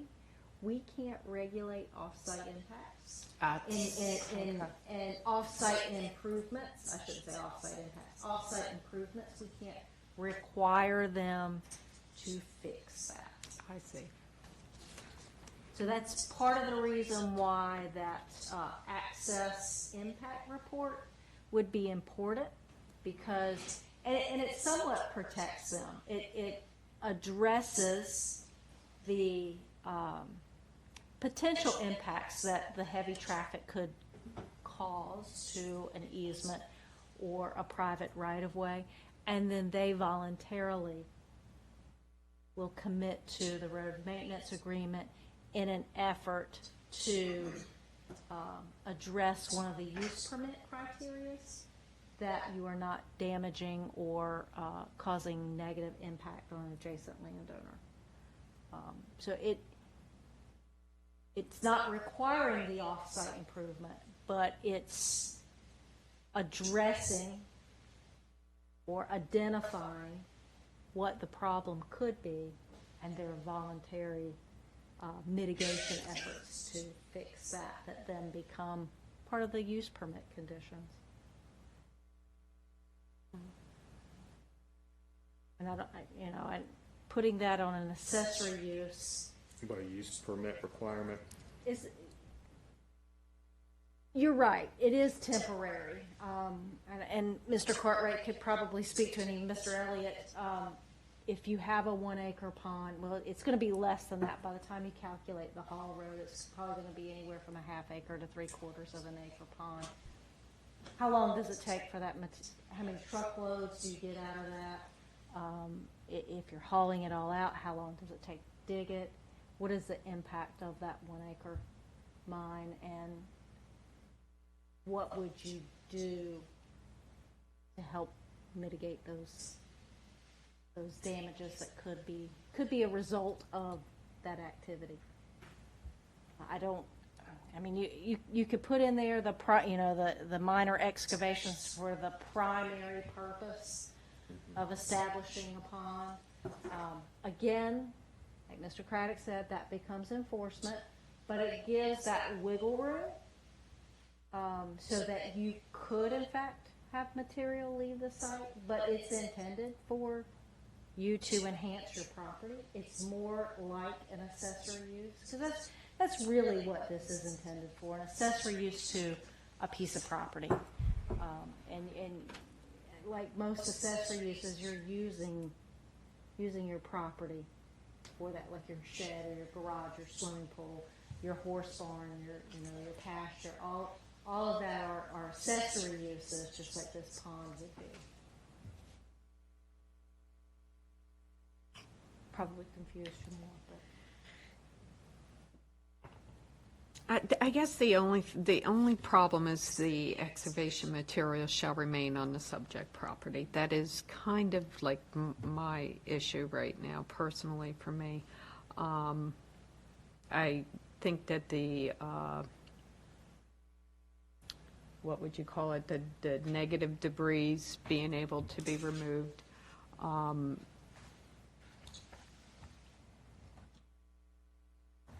Is good.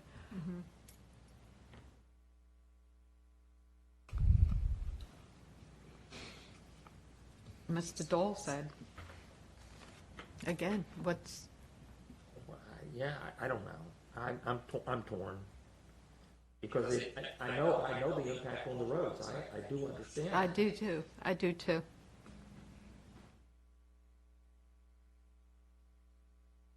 And because you don't have any way of allowing some sort of bonding there, kind of leaves us.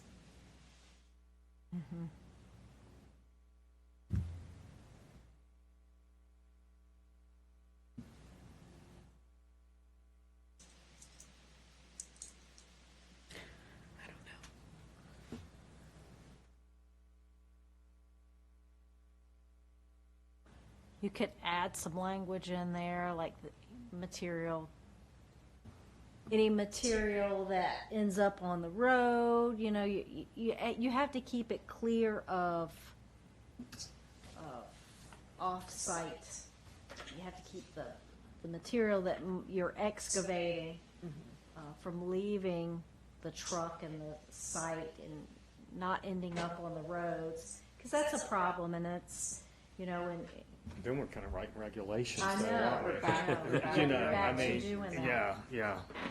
But there's gonna have to have some regulation. I mean, it's gonna have to have, I hate to,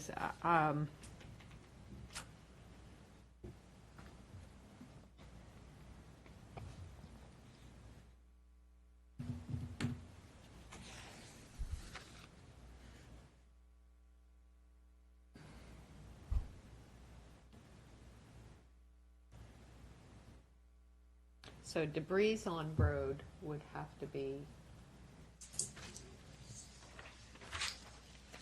and you're not really worried about them. Sorry, I shouldn't even be talking to them.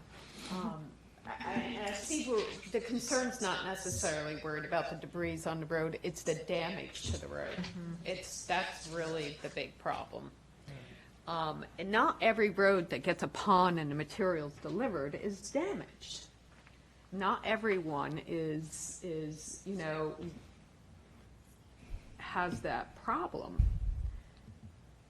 And I just know for me that if I dig a pond, I'm not going to need an acre's worth of fill on my property. It could cause damage to my home if I have to build up, my home is already set.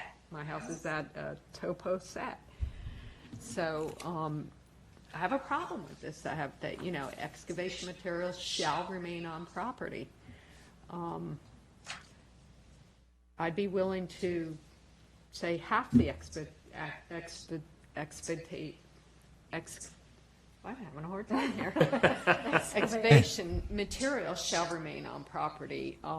That gives you more of a chance to be able to spread that, but. It does have an enforcement element to it of having, ensuring yeah. what's half, and, again, I hate to go back to the primary purpose. It means that you're gonna be using the material on site, but you could still remove some material.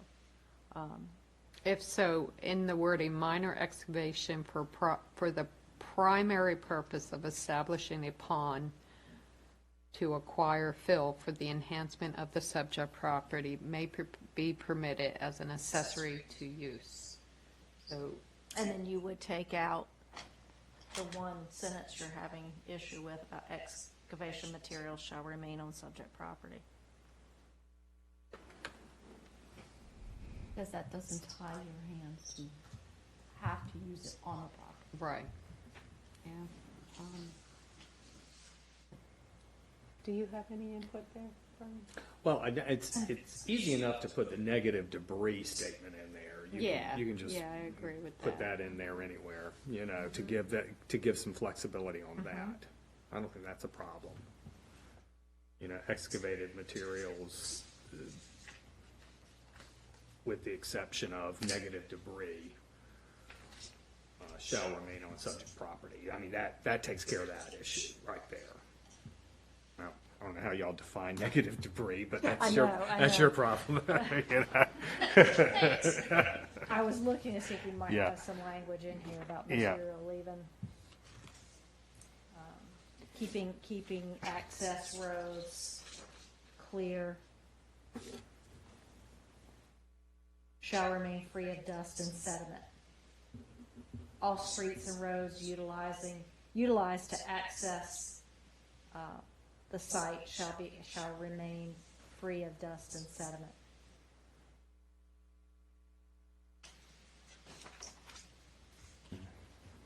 I like that.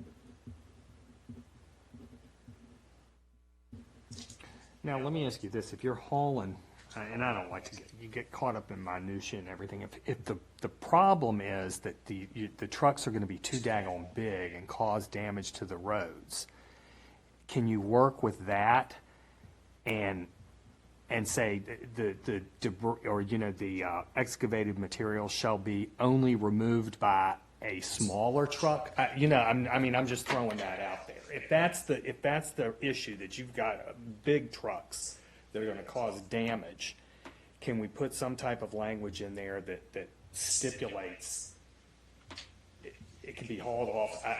And I'm just grasping at straws, because that seems to be the problem, the damaging of the roads. But somebody else's point is well taken, that I ought to, if I just want to build a nice pond, I ought to be able to remove some of the excavated material if I need to. But that doesn't mean you have to call some big hauling company to, I don't know. I don't know. I would I think just. we'd still need,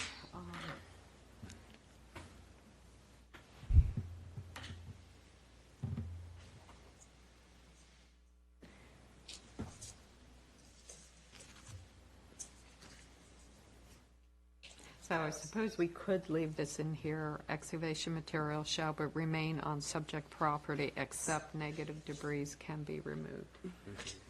Access roads shall remain free, and, well, if they're not removing anything, it's,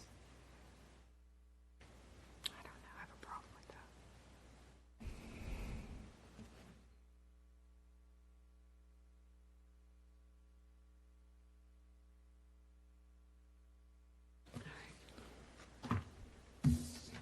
Nobody said You could actually say, instead of negative debris, you could say stumps, You can define it, trees, logs, yeah. yeah, Woody debris? wood What? debris, yeah, What is it? I'm sorry, woody debris, maybe? yeah. Who knows what you could find? They find that soldier, No that cars revenue, or that revolutionary soldier's grave, they found that, didn't they?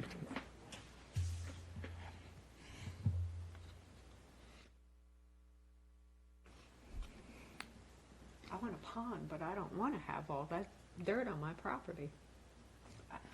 There's a Do you problem there. want to keep that sentence in there?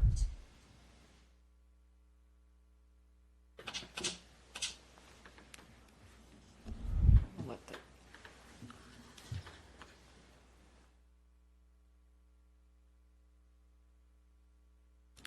I mean, the bottom line is, you guys, Mr. Craddock, you just don't want this to be an ongoing business. So when someone digs a pond, to just be in the business of selling fill dirt. That's, Not the answer. yeah, you can do that. You gotta open it back up, I think. No? We'll reopen. Yes, sir, you are correct, Mr. Bass, is that the intent of this section is not to keep property owners from doing what they really want to do, but is to prevent the abuses that have happened in the past from recurring again. Okay. And as we said, there's only 14 permitted less than 1 acre ponds in the county at this time. Okay. And a lot of them are operating like mines. That's the assumption. Okay.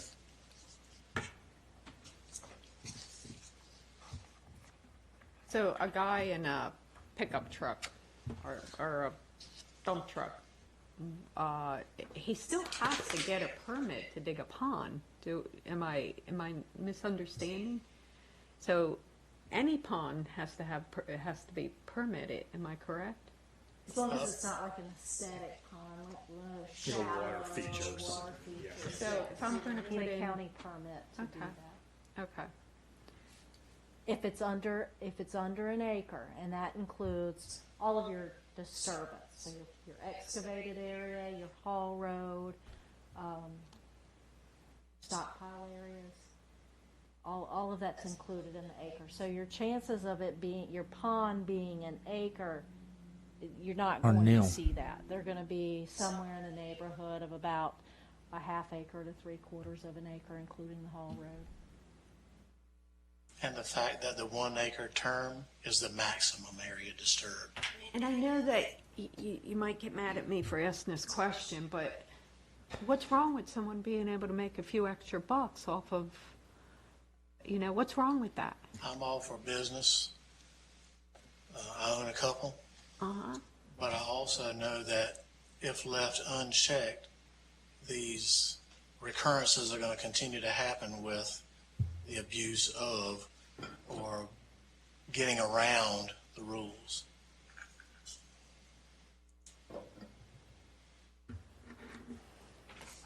Because what you're seeing is people getting plats of land and just digging, and then another plat of land, digging. But somebody owns this land, they're just not, going out on a piece of property that's not their own and digging. I mean, they have to get a Can't do permit. it without a permit anyway. Right. But Right. So, Damaging their own land then. Their value of their own land is being damaged. It's confusing to me. we didn't even talk about appraised values or damage to land or anything within this, because that's a secondary thing. I just That feel happens. that as a homeowner, I have a right to be able to sell my dirt. And if there's some guy out there who's going to get a permit, he's going to be able to, I understand the major part with the larger mines and the trucks that are going to go every day, for a year or 2 years. I really understand that. I'm having a hard time with the material remaining on the property. I feel that that is a property rights issue, and if someone is paying for a permit, he's got a legal truck. Let's just say he has 1 truck or 2 trucks. Why are we taking that away? I understand your point. And many times the one who is doing the excavation, they have multiple trucks. So it's not just the homeowner, one guy with a pickup truck or But a that's dually truck. not my point. My point is, he has a business. He's not as big as the big haulers over here, but let's say they have 2 or 3 trucks. The concern for me, I have no problem with that. My concern is the road damage, and that should be what the concern should be. The concern should be if they make a damage to a private road, if they have damage, there's where I have a problem. And I'd like to address that issue, not necessarily holding and hamstringing the homeowner, a guy who's got a business who is making a business on digging ponds and selling the soil, or the homeowner selling the soil. I just feel like it's overreach. I definitely understand your point, and that is the reason why this was written the way it was to prevent the damage. If they're not hauling it off, then the likelihood of having damage is much less than if they were hauling it off for income. Not necessarily trying to beat somebody down and say you can't do something. If you look at the numbers, there's only 14 out of 14,000 properties in the county that have a less than 1 acre pond permit at this time. That's not many. And it's not like you're condemning every property in the county by passing this. You only have 14 out of the whole county right now. But you're also, for all future ponds being dug, any homeowner cannot get rid of, nor can he sell the dirt coming out of his pond to help pay for his pond, maybe for his horses. And that,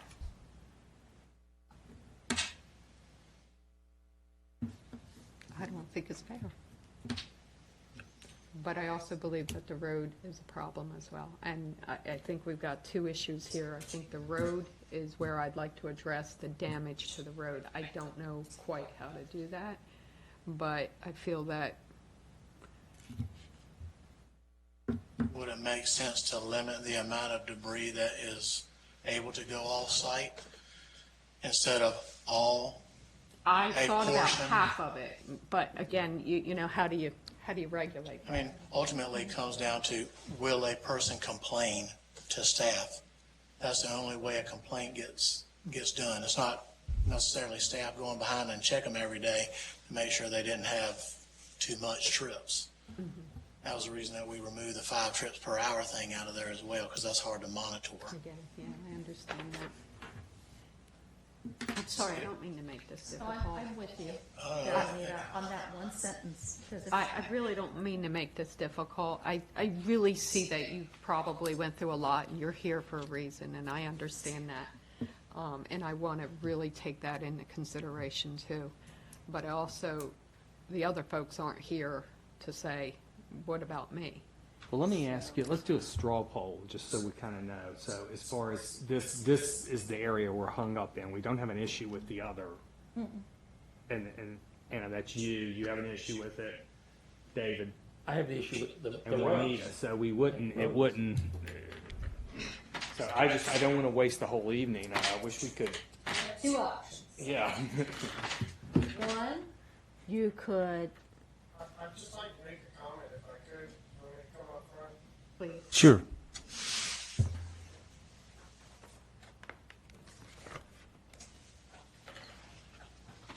Shea Balance, 345 Jarvisburg Road again. Just wanted to add again, I know we were hung up on, seems like you were hung up on the less than 1 acre pits with the material removing from the site. And I would just like to go back to Mr. Cartwright over here and the list of the 16 major pits that was in your packet.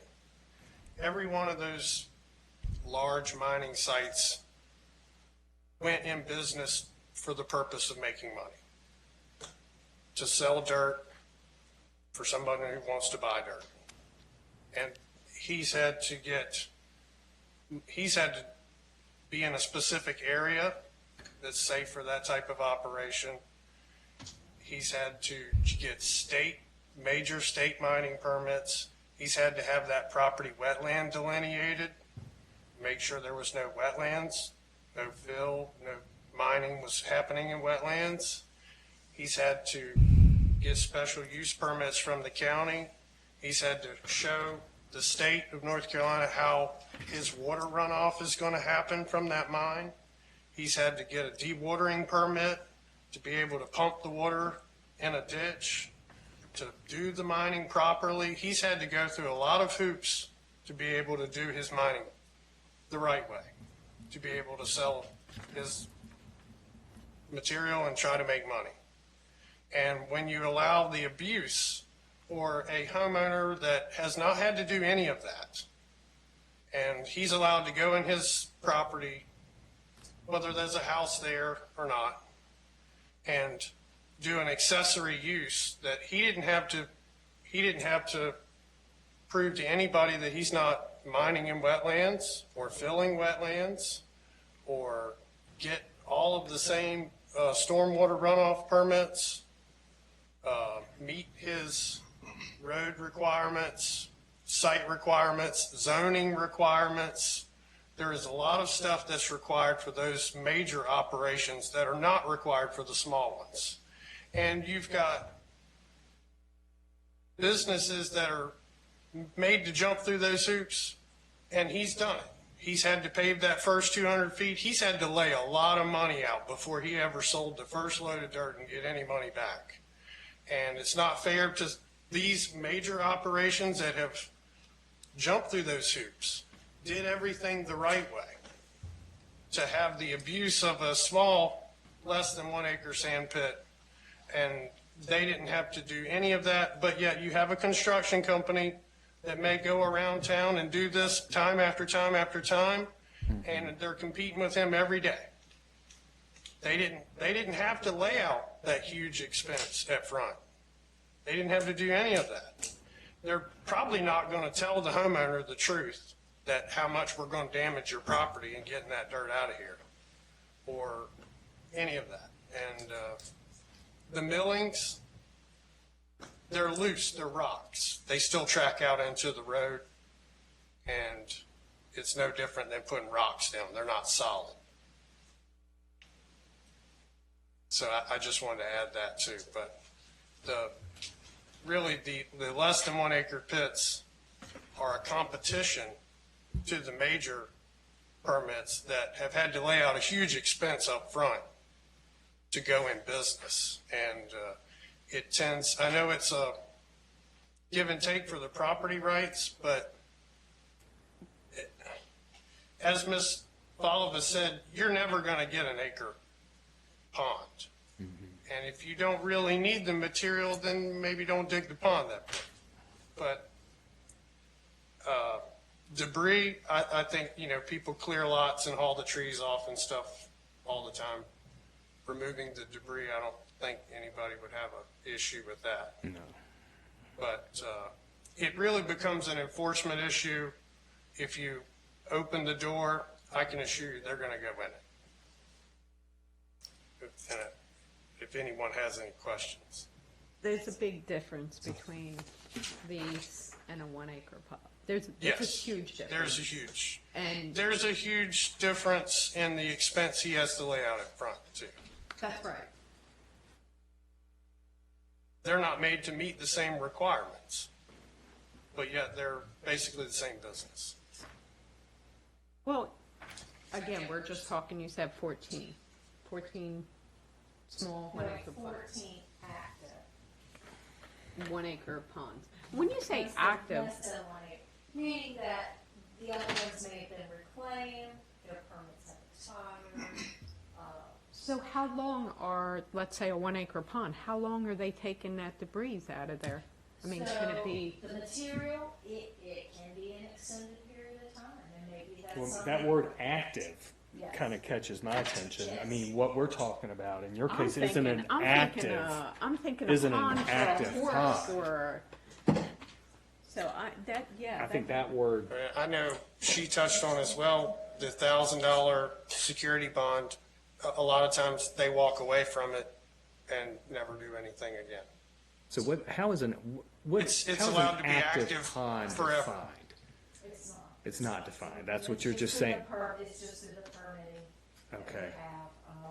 Because what we're talking about isn't issues. We don't have an issue with, I'm thinking a pond that could be taken out and in a few weeks. My That's what I'm other picturing. suggestion So- would be an accessory use is usually the house is already there, Right. not, or the use has already been established and you're an accessory to that. So a horse farm might need a place for horses to drink, but maybe just a lot in somebody's neighborhood. yeah. That might not be telling you the That's truth what when they people say it's are a doing. horse They farm. have 10 acres or 5 acres or whatever, and they go in and they just dig an acre pond or whatever and just leave it, and it's worthwhile to do that? I mean, they make money doing that and just leave the property, I mean, they've destroyed the value of the property. Correct, and that's what we're trying to remedy here, I think. But I'm just confused, if they own the property, why would they just? They don't necessarily always own the property.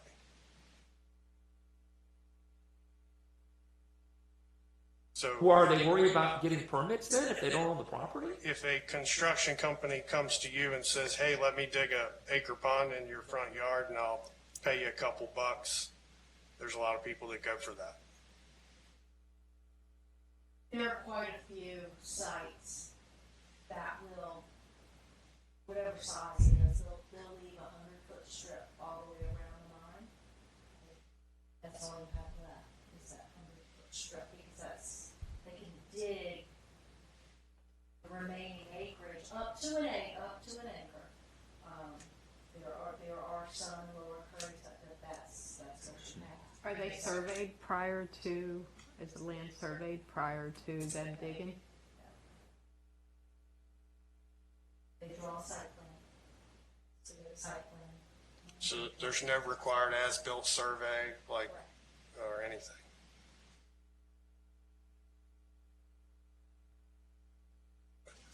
If anybody has any questions for me, Mr. Ballant, you do have a legitimate, and I do understand. I appreciate it.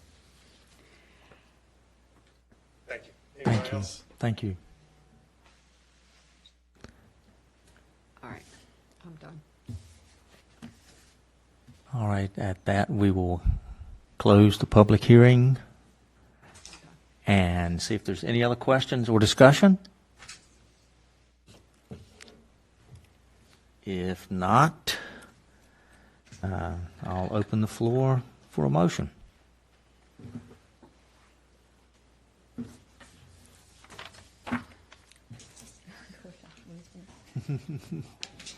I'm going to make a motion to approve. But again, the vote's going to go as it is. I'm going to move to approve PB 2011 because the request is consistent with the following policies of the 2006 Land Use Plan. Policy ID8, mining activities or secondary impacts of mining activities not subject to permit approval by the state of North Carolina may be subject to review and management by Currituck County. Activities to be addressed may include but not limited to the adequacy of roads serving the mine site, visual impacts during operations and after closing of the mine site, noise and dust considerations, etc. Policy TR11, access to higher intensity development shall generally not be permitted through an area of lower intensity development. For example, access to a multifamily development, a major park facility, or other large traffic generators shall not be permitted through a local street serving a single-family residential neighborhood. This request is reasonable and in the public interest because the proposed amendment is not in conflict with provisions of the UDO. Since the amendment requires mine expansions to be subject to quasi-judicial decisions, the proposed amendment would identify potential transportation impacts to easements and private right-of-ways that are used by others and provide mitigation methods to reduce adverse impacts on nearby properties.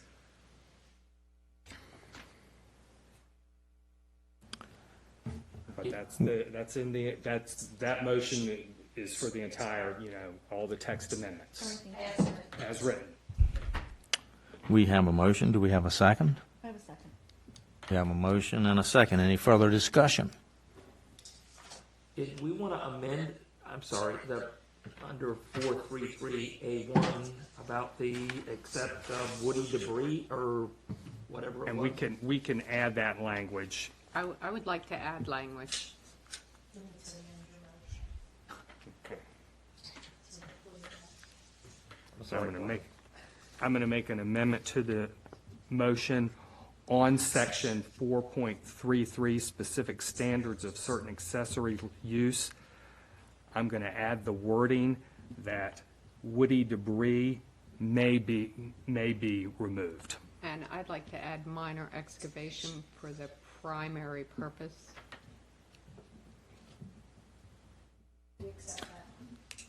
Yes. I'd also like to make sure any access road, the access road shall remain free of dust and settlement.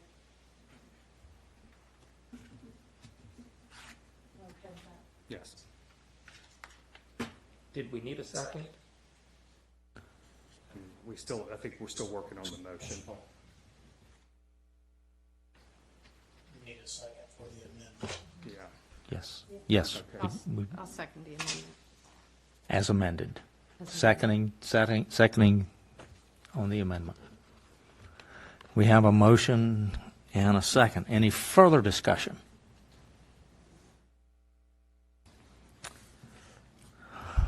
Then all in favor? Aye. Aye. All opposed? The motion passes. Next item, I will turn the reins over to our chairman.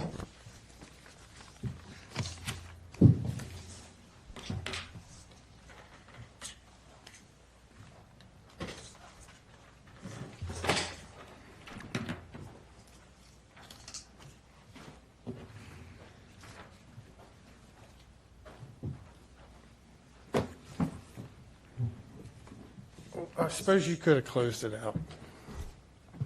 Excuse me? I said, I suppose you could have closed it out. I don't think we have anything else.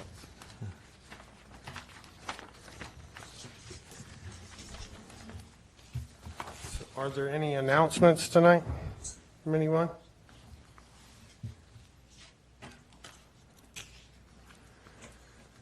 All right, at this time, I'll open the floor for a motion to adjourn. So moved. Second? All in favor? Aye. Opposed? Meeting is adjourned.